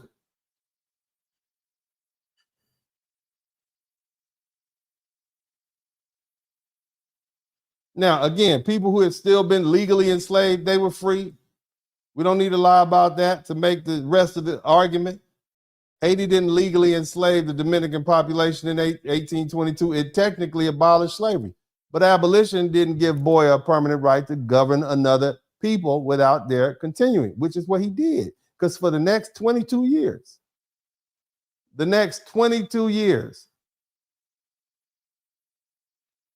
Haiti occupied the Dominican Republic. They took over their government. Let me tell you what this Haitian leader did. He nationalized property belonging to the Catholic Church and religious orders. He abolished traditional church financial arrangements. He weakened the church institutional authority. He disrupted its relationship with Rome. The Dominicans wanted to hold on to their Catholicism. Basically, he took all the property and said, this is the property of the government. You understand what I'm saying? They didn't ask for that. What if I came to your house and just took over all your stuff and said, this belongs to everybody, us now? You know what else they did? Keep in mind that the Haitians owed a lot of money to the French for those atrocities that they committed. And so the Haitians began to tax the Dominican people. Now, they weren't called Dominicans. It was the east side and the west side, okay? So the east side, they had invaded. They began to tax them and take their things and force them to pay the debt that they owed to France. Think about that. Y'all done picked a fight with these French people. Y'all done killed up all these French folk and had your revolution. We negotiated our revolution. And now we got to help y'all pay y'all debt. This is what they did for 22 years. Dominicans speak Spanish. Haitians speak French. They forced the Dominicans to speak French in the official governmental capacities. Think about that. What if somebody took over your job and made you speak Arabic or German? How would you feel about that? All of a sudden, now we all got to speak a foreign language that we're not aware of. You're going to be ostracized.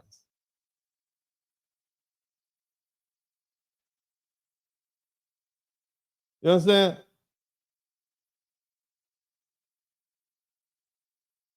They just came over there and they imposed their will. They basically were colonizers. The Haitians were colonizers.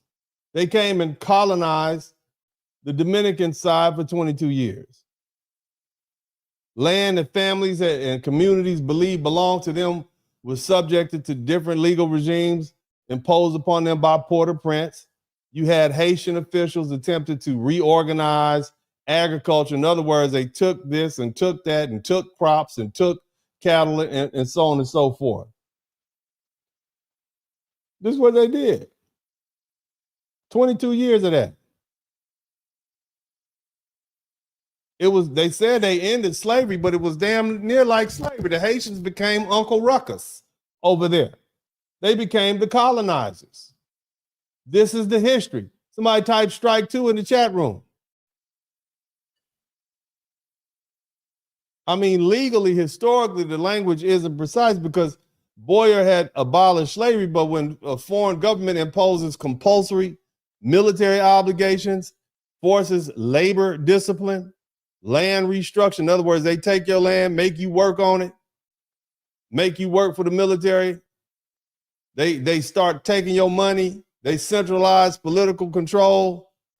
People have to live under an oppressive system. That sounds like servitude to me. It's not chattel slavery, but it's definitely servitude. It's an occupation. They are the colonizers. Again, the entire island was affected by the enormous indemnity of France imposed on Haiti in exchange for recognizing Haitian independence.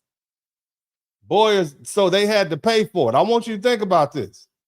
In exchange for recognizing Haitians' independence, the government of Haiti needed the revenue and residents in the East, in the Dominican side. They were expected to live under those same fiscal policies of the Haitian state, even though they didn't have anything to do with the French Revolution by the Haitians. So the Haitians paid the French to be recognized as a country, and then they forced the Dominicans to pay for it. Pay the bill. Y'all hear that? This is what happened. You see these people have history between them? Huh?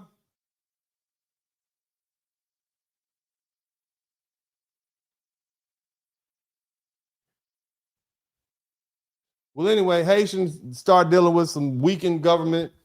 And on February 27, 1844, 22 years later, the Dominican forces declared separation and they established the Dominican Republic.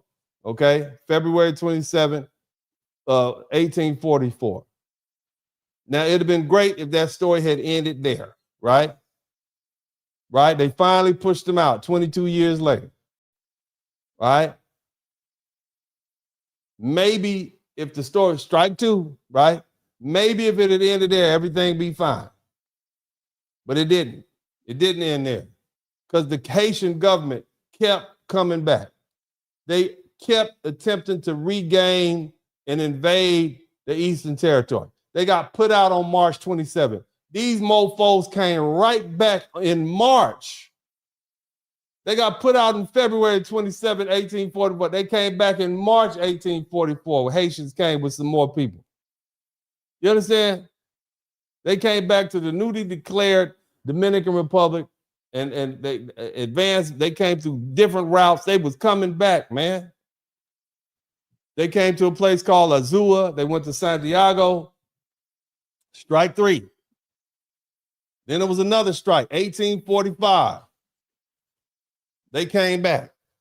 Strike 4, 1849, they tried to come back. Strike 5. And then they came back again in 1855 and 1856. Strike 6. You understand?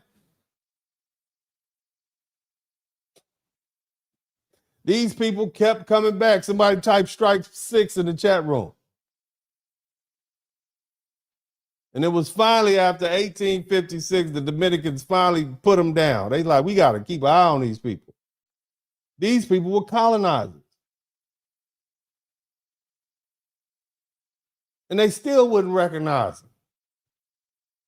Haitians had their mind to go back and invade the Dominican Republic and put them under their thumb all the way up into 1874. Another 18 years have gone by. You understand? This is 30 years after the Dominicans have declared independence. They finally signed a treaty. Think about that. 6 strikes. So I want you to understand something, because I'm talking specifically to foundational Black Americans. It ain't us.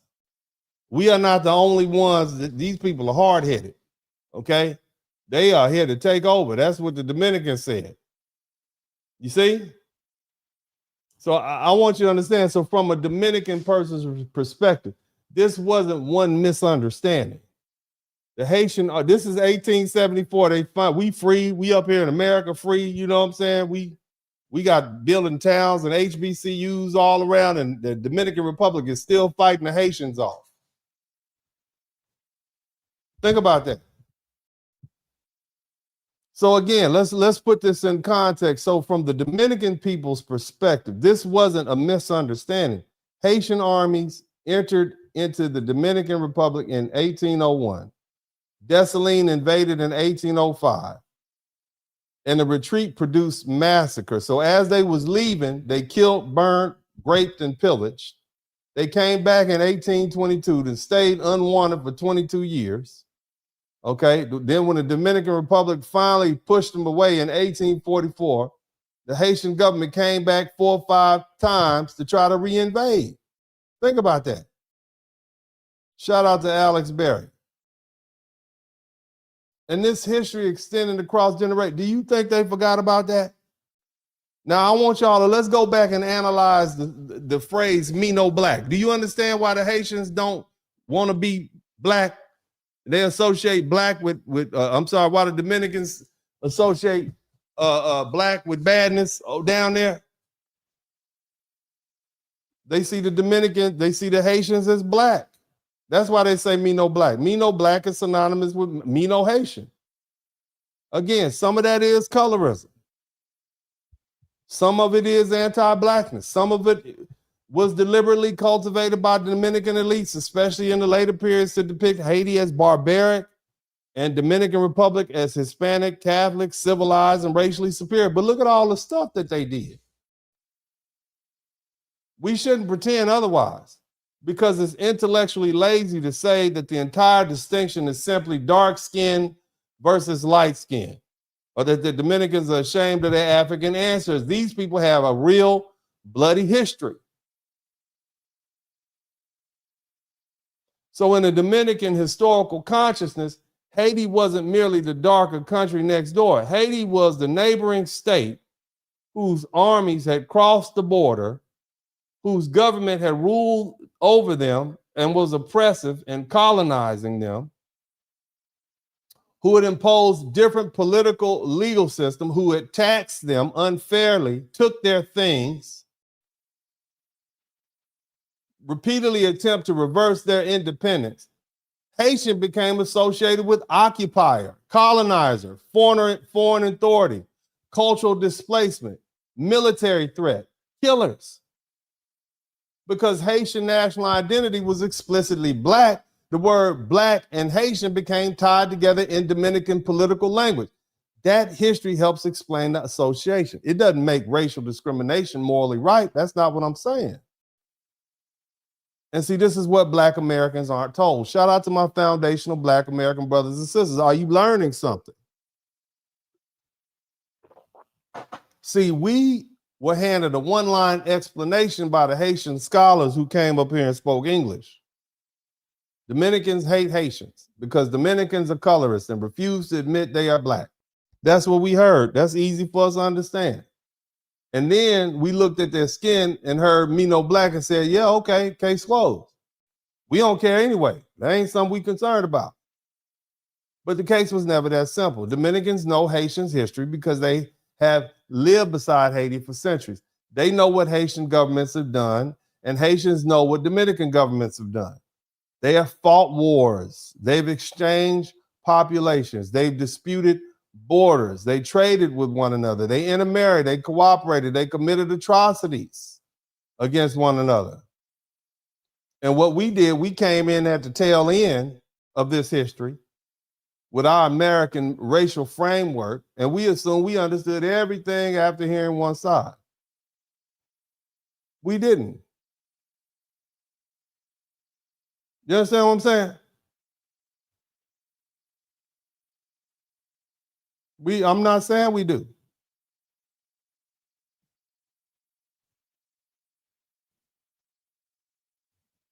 And the truth is we don't really have to.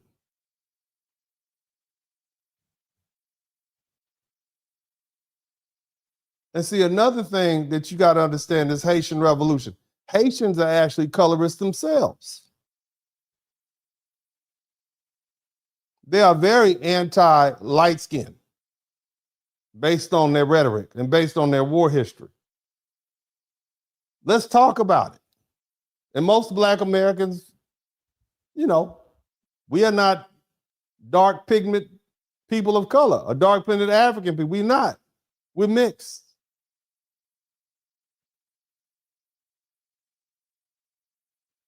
We have to ask what the revolution looked like to people living on the eastern side of the same island.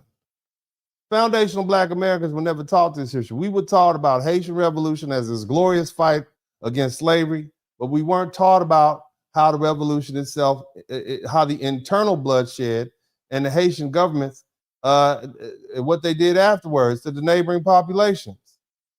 We saw Haitians as Black people suffering discrimination, heard Dominicans say, me no Black, and assumed we understood the whole story. We recognized colorism and anti-Blackness because those are things that Black Americans know intimately. But we didn't recognize the political, military, and historical meaning that the words Black and Haitian had acquired inside the Dominican national memory.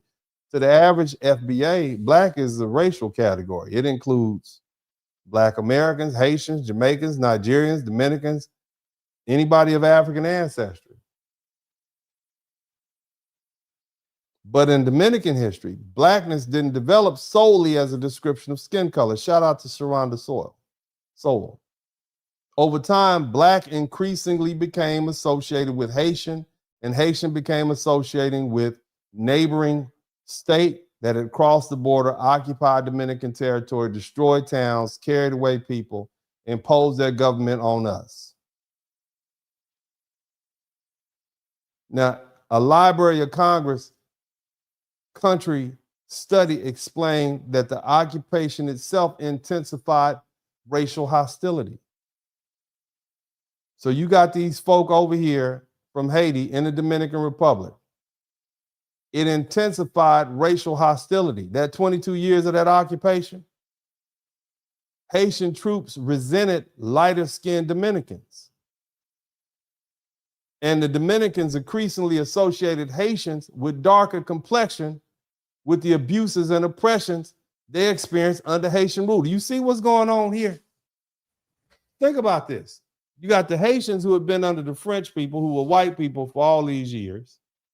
And then they had their own mulatto population who sided with the French. So they didn't like light-skinned people. And now they decide it's a good idea to go over here and invade the Dominican side when you got a bunch of light-skinned people. So the light-skinned people over in the DR are getting beat up by the Haitians who don't like light-skinned people. And they're associating these dark-skinned people with oppressor. Again, I'm not saying Dominican colorism is imaginary. That's not what I'm saying. Okay? That's not what I'm saying. Okay? It doesn't make every Dominican racial attitude historically justified. That's not what I'm saying. But it does mean we have to stop pretending that a Dominican saying, I'm no Black, I'm Dominican, can always be understood through the American racial system. Sometimes a statement may reflect colorism or denial of African ancestry, but it can also mean I'm not Haitian and I'm not part of the neighboring nation who's been invading us. I speak a different language. I come from a different colonial history. I practice different traditions and belong to a people who repeatedly fought against the Haitian political control. See, that history began before either modern country existed. The eastern side developed for centuries under Spain. They spoke Spanish. They did cattle ranching. They had communal property practices. They were Catholic. You see? Of mixed race, African, European, and indigenous. The western side, they developed under the French. One of the richest but most vicious plantation slave societies in the world. These weren't two branches of one unified society that suddenly separated because one became racist. These were two different groups of people, two different empires, two different set of laws, two different languages, religions, and racial systems. And the Haitian Revolution made those differences even more sharper.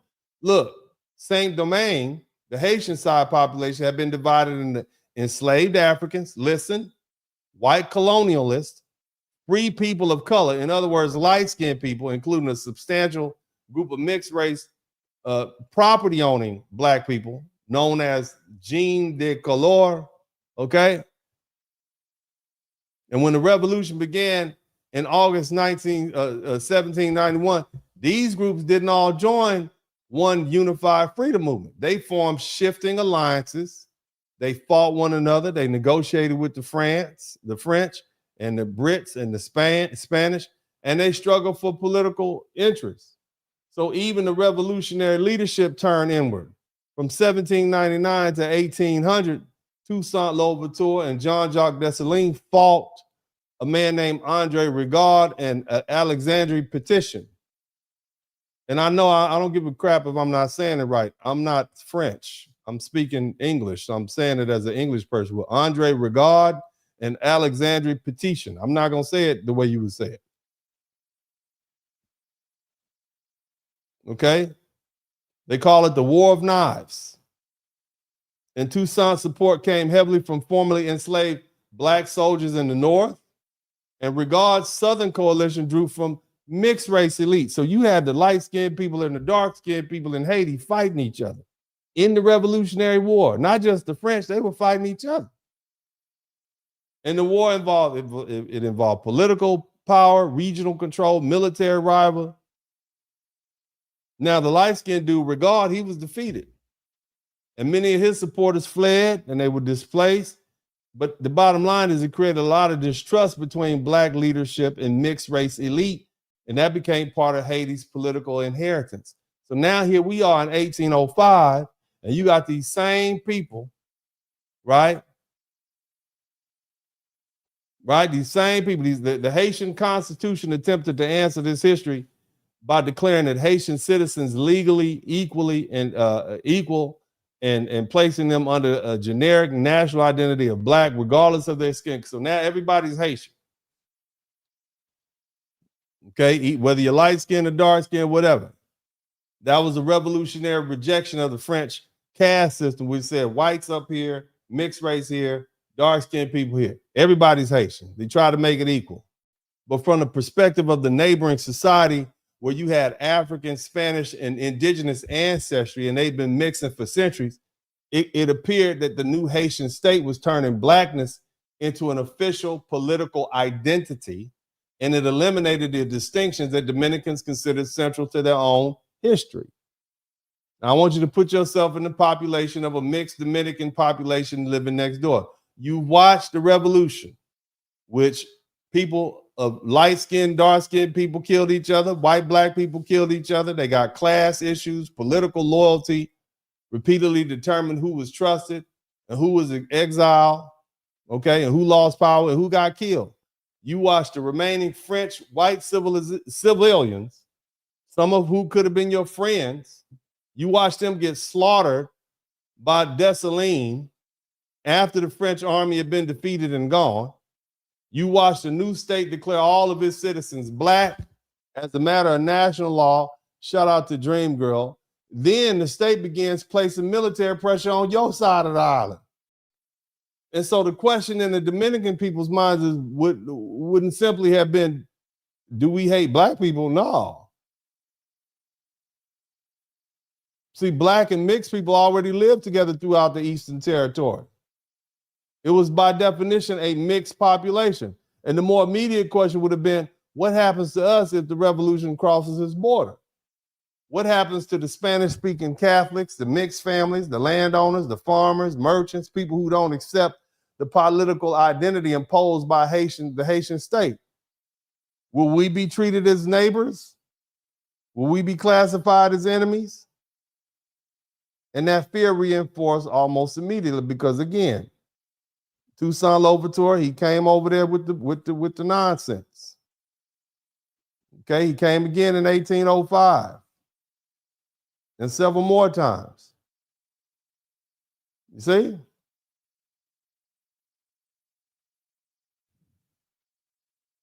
They did people dirty. Shout out to Darlene Chestnut. These are civilians they went over there and slaughtered multiple times. Okay? Now, at what point do y'all think the Dominicans were mad at that point? Are the Dominicans mad at the Haitians? Huh? If you were a Dominican, would you be mad at the Haitians? They didn't try to invade you 6 times. They done slaughtered your people. I think I would be mad. Let me say this again. The Dominicans and the Haitians know each other in ways we do not. They share markets, family, music, labor, religion, migration routes, in one island. And they have fought each other. They've massacred each other. And we as Black Americans have arrived in this centuries-old relationship at the tail end. We don't speak any one of their, we don't speak French, Patois, or Spanish. We don't know. We assumed we had enough information to judge, and we didn't. And I say all that to say now, let's talk about the Parsley Massacre of 1937, because this is recent history. I would wager that there's some people who know people who are alive right now when this happened in 1937. They call it the Parsley Massacre. This was racial profiling.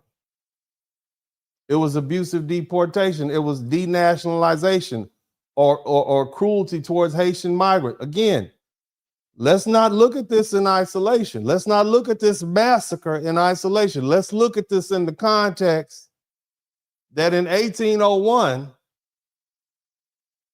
the Haitians started invading the Dominican Republic side, and they start doing things to them, slaughtering them. Keep this in mind. Let's put it in context. Are we learning something? Somebody type me no black, 1804. Let's put it in context. Because we always hear Haitians come up, 1804, the next thing they talk about, anytime you say, well, do the Dominicans have they sign? They bring up, oh, Trujillo, Parsley Massacre. Okay. And we just back up off of it. Let's listen. Now, the Parsley Massacre. Haitians speak French. They speak Patois. It's hard for them to say parsley in Spanish. Okay? And so some people say it's true. Some people say it didn't happen. Bottom line is a lot of Haitians were unalive. Innocent Haitians living today aren't personally responsible for what Dessalines and all of those people did. We get that. And modern Dominicans aren't responsible or guilty for what Trujillo did. We're not saying that. All I want is foundational Black Americans to understand what's going on with these people. Okay? I want you to listen. So basically, they wanted to get the Haitians up out of there. And so they start going all around and they slaughtered thousands and thousands of Haitians. Again, these people have been warring with each other for decades now. I want you to keep that in mind.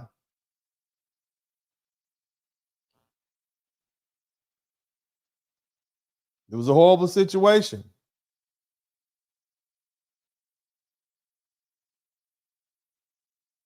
And historical memory does help explain the fear and the policy without morally justifying every modern act committed in its name. But again, the reverse is also true.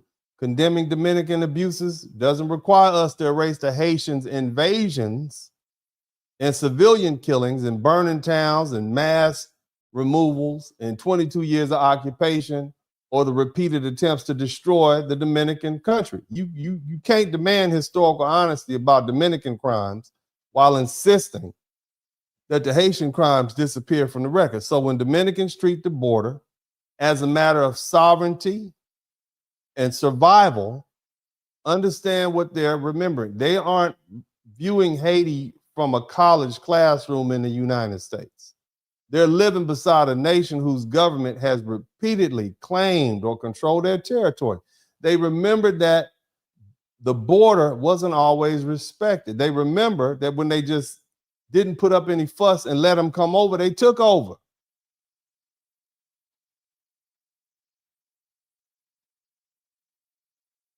I'm not giving anybody the license to abuse innocent migrants. That's not what I'm saying. I'm just trying to explain why the Dominicans don't treat the border with Haiti as some abstract humanitarian line. To them, the border is the product of wars, occupation, resistance, blood.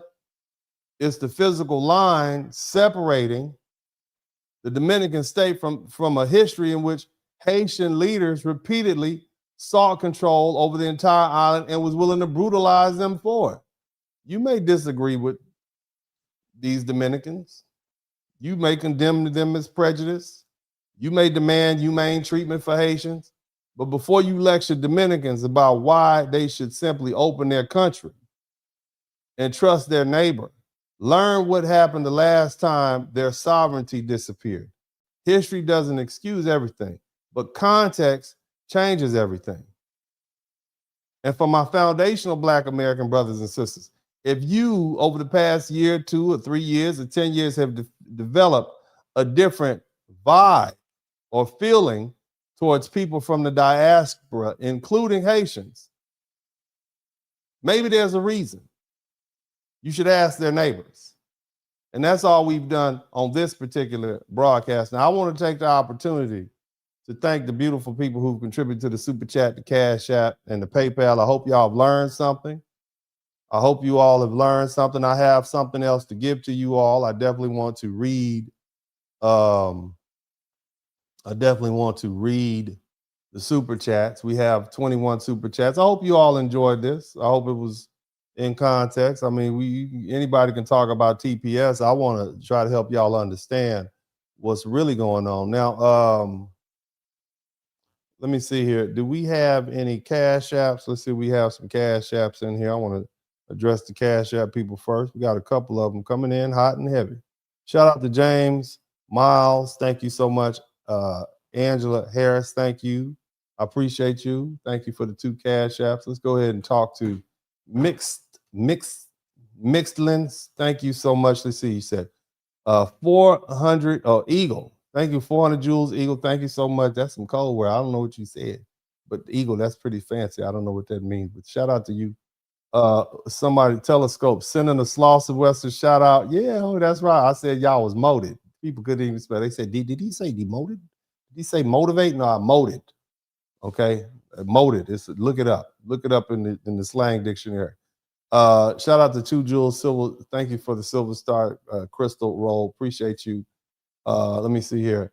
Eddie Washington, 440 Jules. Uncle Alert. Thank you so much, family. I appreciate you.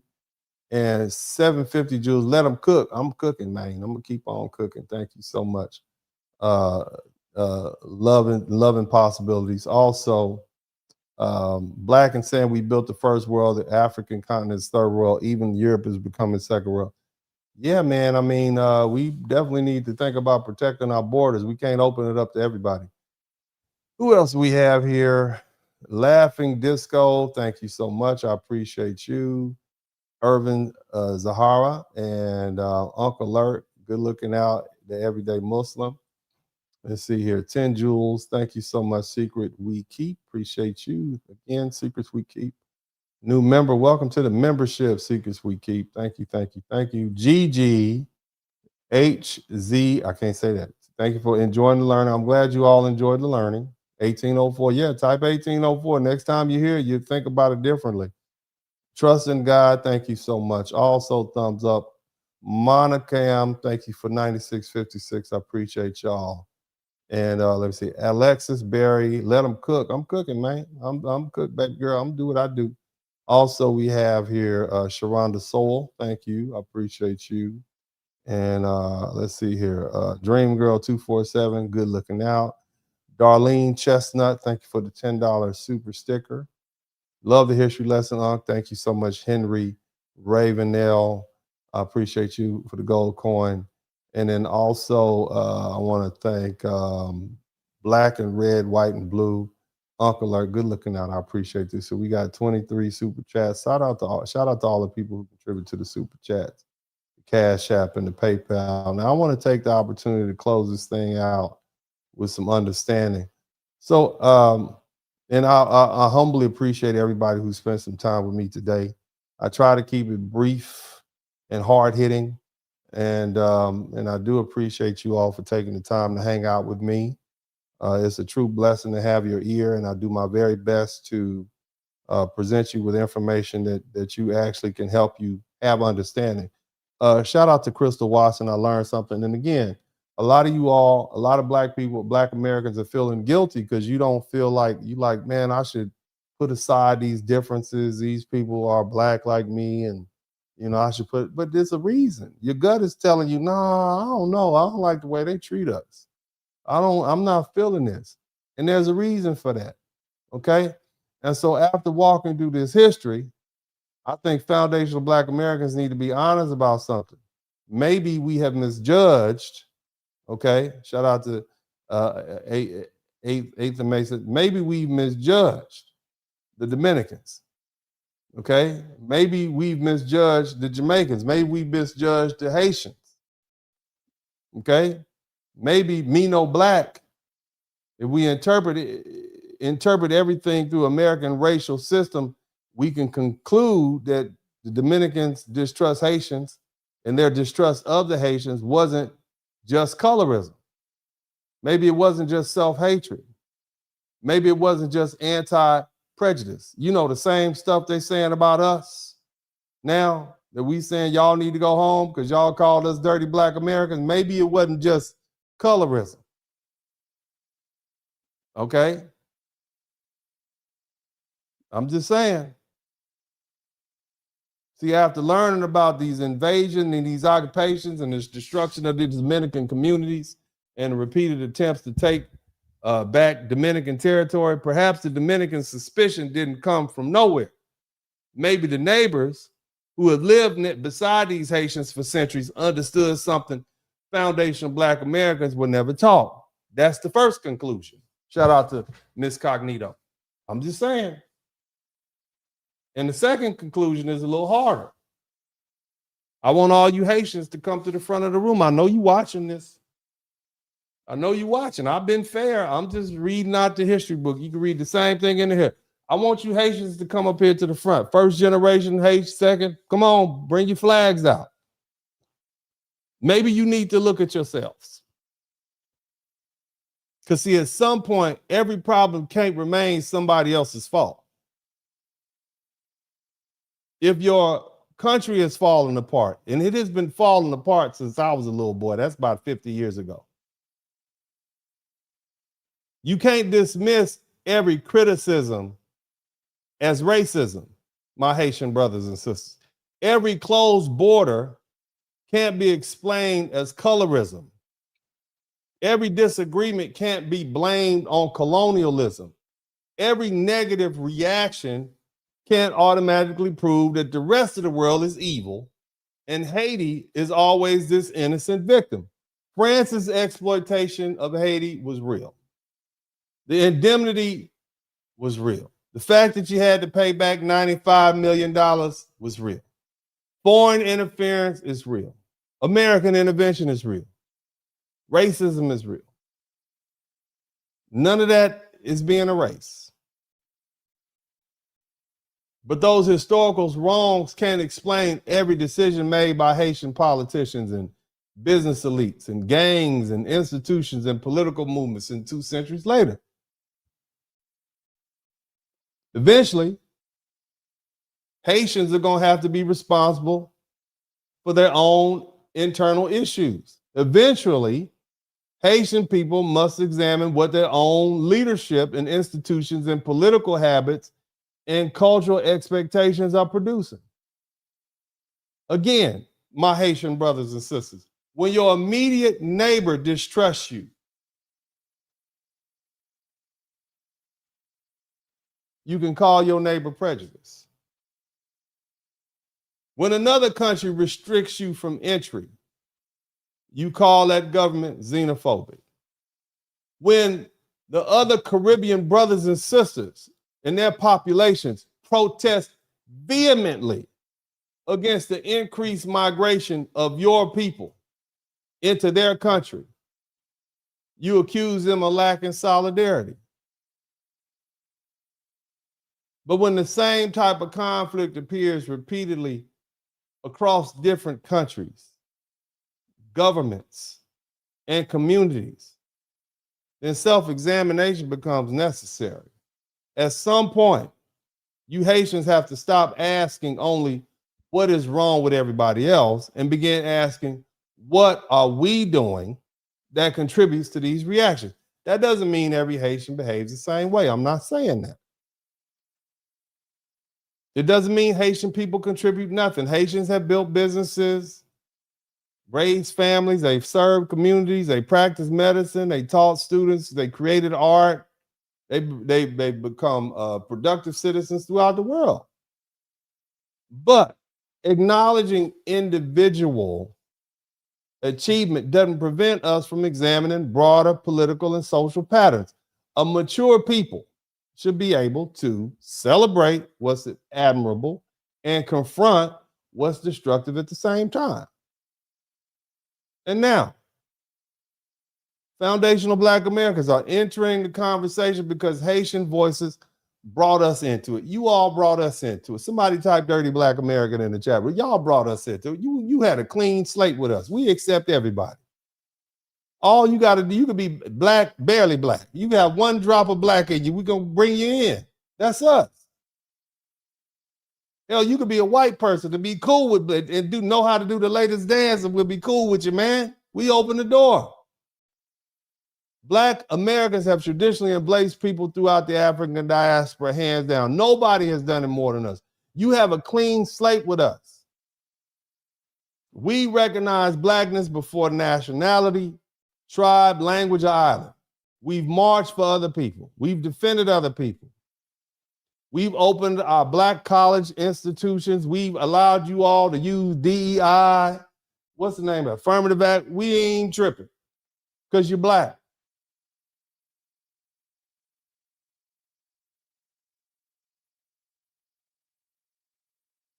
But then you attack Black Americans. Think about that.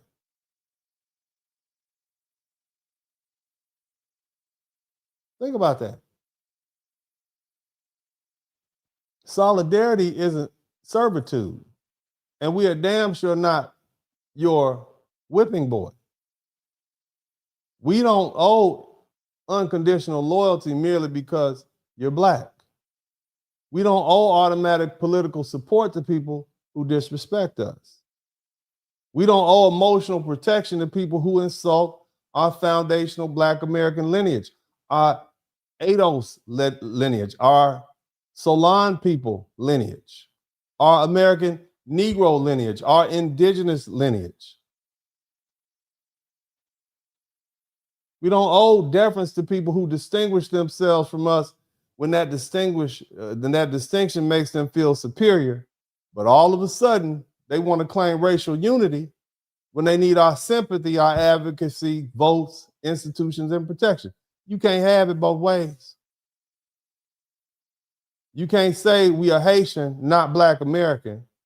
We have our own culture, history, and identity, and then turn right round and demand that Black Americans treat your struggle as our family obligation. You don't do that. Either we are separate people whose relationship must be based upon mutual respect, or we're members of a broader Black family with reciprocal responsibilities. You can't demand separation when it flatters you and unity when it benefits you. Black Americans are not playing that game with you all anymore. And that goes for all of you black folk in the diaspora and the African diaspora. I want you all to be completely clear about what's going on. These United States, this is our country. When you ask us where we from, we're from the United States. When you ask us where we really from, we from Mississippi, Louisiana, Arkansas, Oklahoma, Georgia, Florida. We from Texas. We from North Carolina. We from South Carolina. We from Tennessee. We from Virginia. This is where we from.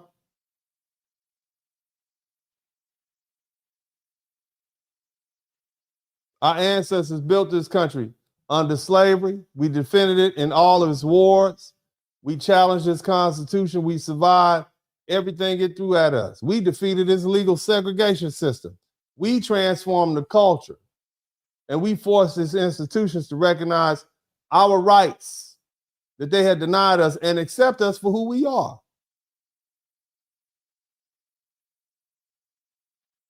All you folk who come here from other countries, all you so-called people of color throughout the world, you enter into an America shaped by Black American blood, sweat, and tears. You benefit from the fights that we fought, from the sacrifices we made. You vote and run for president or whatever position you run for because we made that so. Black American culture is American culture.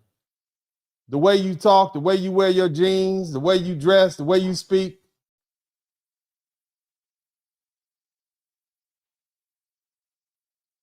This is the cultural environment that Black Americans fought generations to establish. That doesn't mean immigrants. We're not saying you owe a submission. We're not that type of people. We're not trying to make you pay an entrance fee.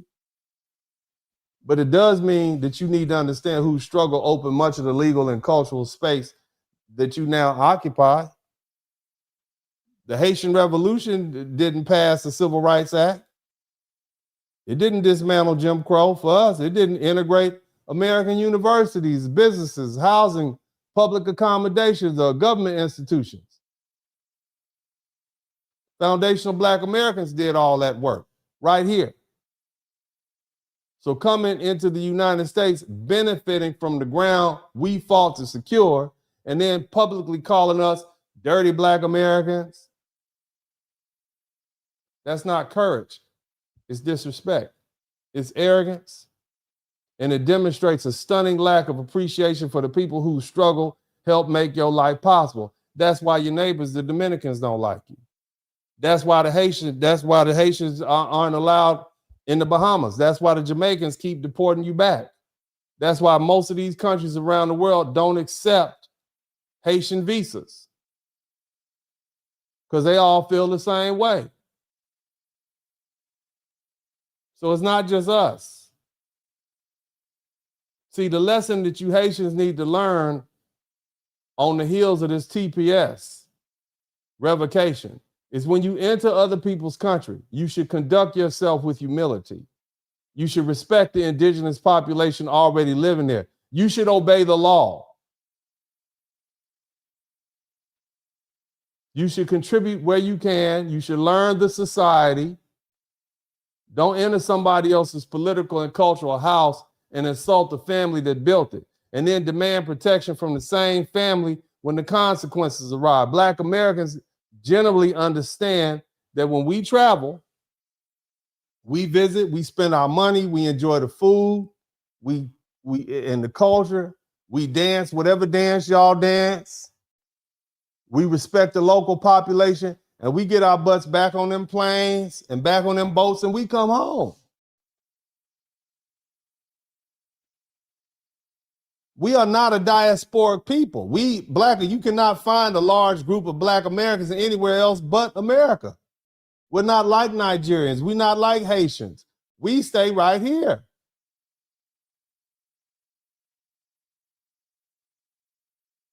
And see, what we do is we don't ordinarily arrive believing that the host population owes us anything. Black Americans are not down in Belize trying to vote in their local elections. We're not trying to seek political authority in the Dominican Republic. We're not trying to seek automatic deference in Ghana.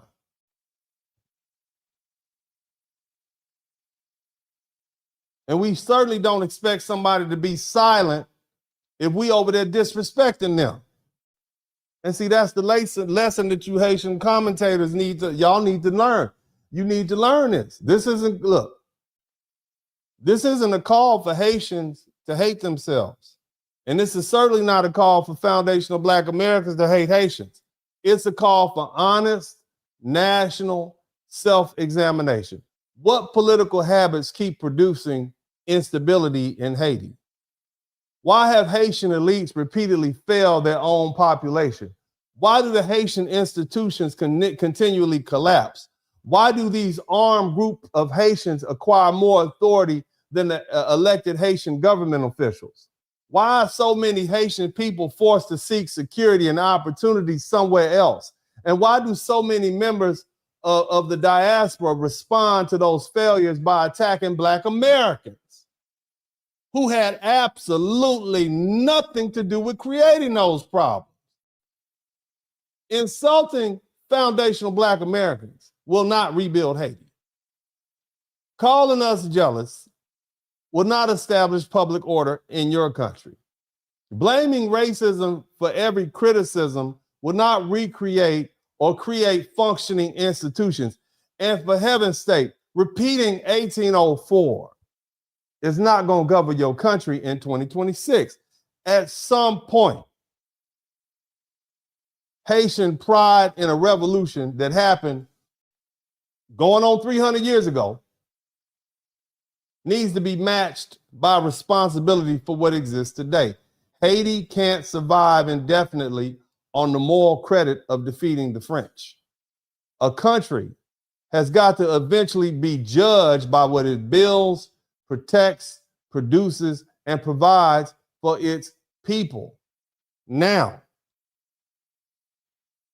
so yes, perhaps Black Americans owe the Dominicans an apology for refusing to hear their side. Somebody type "me no Black" in the chat room, because we know African. We FBA. So us and the Dominicans are in the same category as far as the rest of the diaspora are concerned. They say "me no Black," we say "we no African." We FBA. Me no Black, me Dominican, we no African. We FBA. Same thing. We saw the complexion, we recognized the racial pattern familiar to us, and we assumed we understood everything. We didn't listen to the people who shared the island with y'all and fought wars against y'all and had to deal with y'all atrocities and saw your dirty laundry.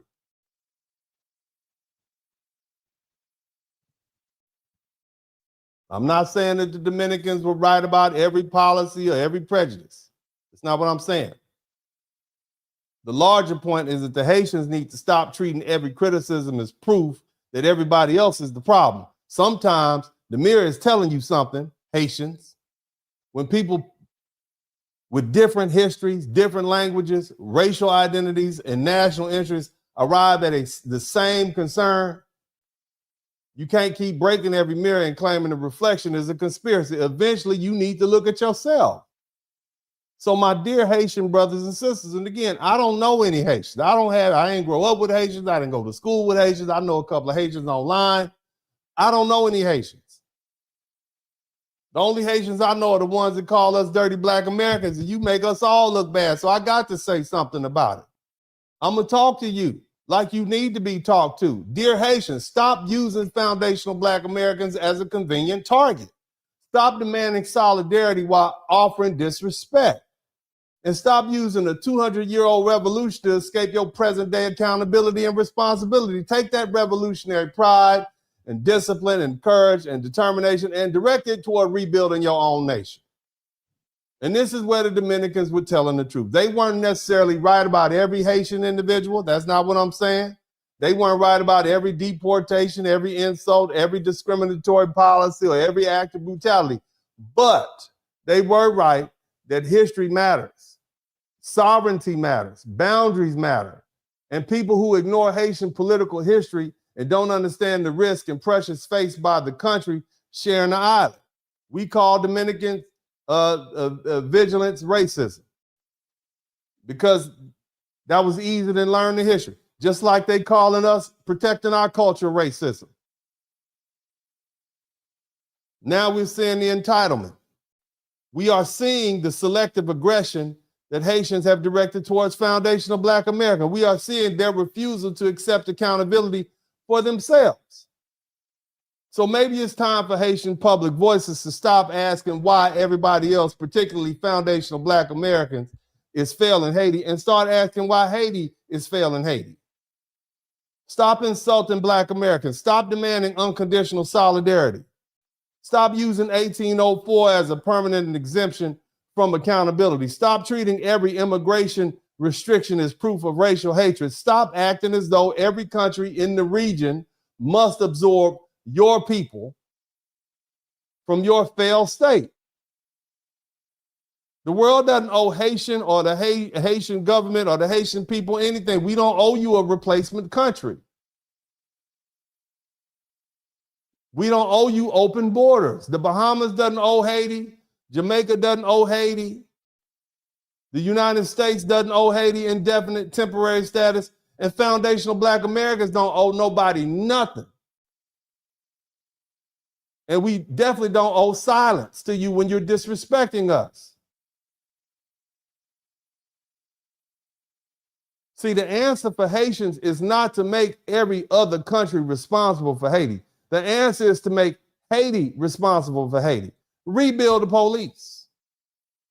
Rebuild the courts and the schools and the economy. Make it safe so your little girls can walk down the street without getting raped by gang members and thugs. Break the power of the gangs. Confront the political and economic elites who failed the population. Create a country your people don't have to flee. That's what honoring 1804 would look like, not insulting foundational Black Americans who open our doors up and let you in and demanding permanent accommodation from the United States government. Hell, they don't even give us that. And most importantly, stop blaming everybody else for what's going on in your country. Go back to Haiti and make Haiti safe again. Make Haiti governable again. Make Haiti prosperous again. Make Haiti great again. This is Uncle D, and as I always say at this time, I'm out.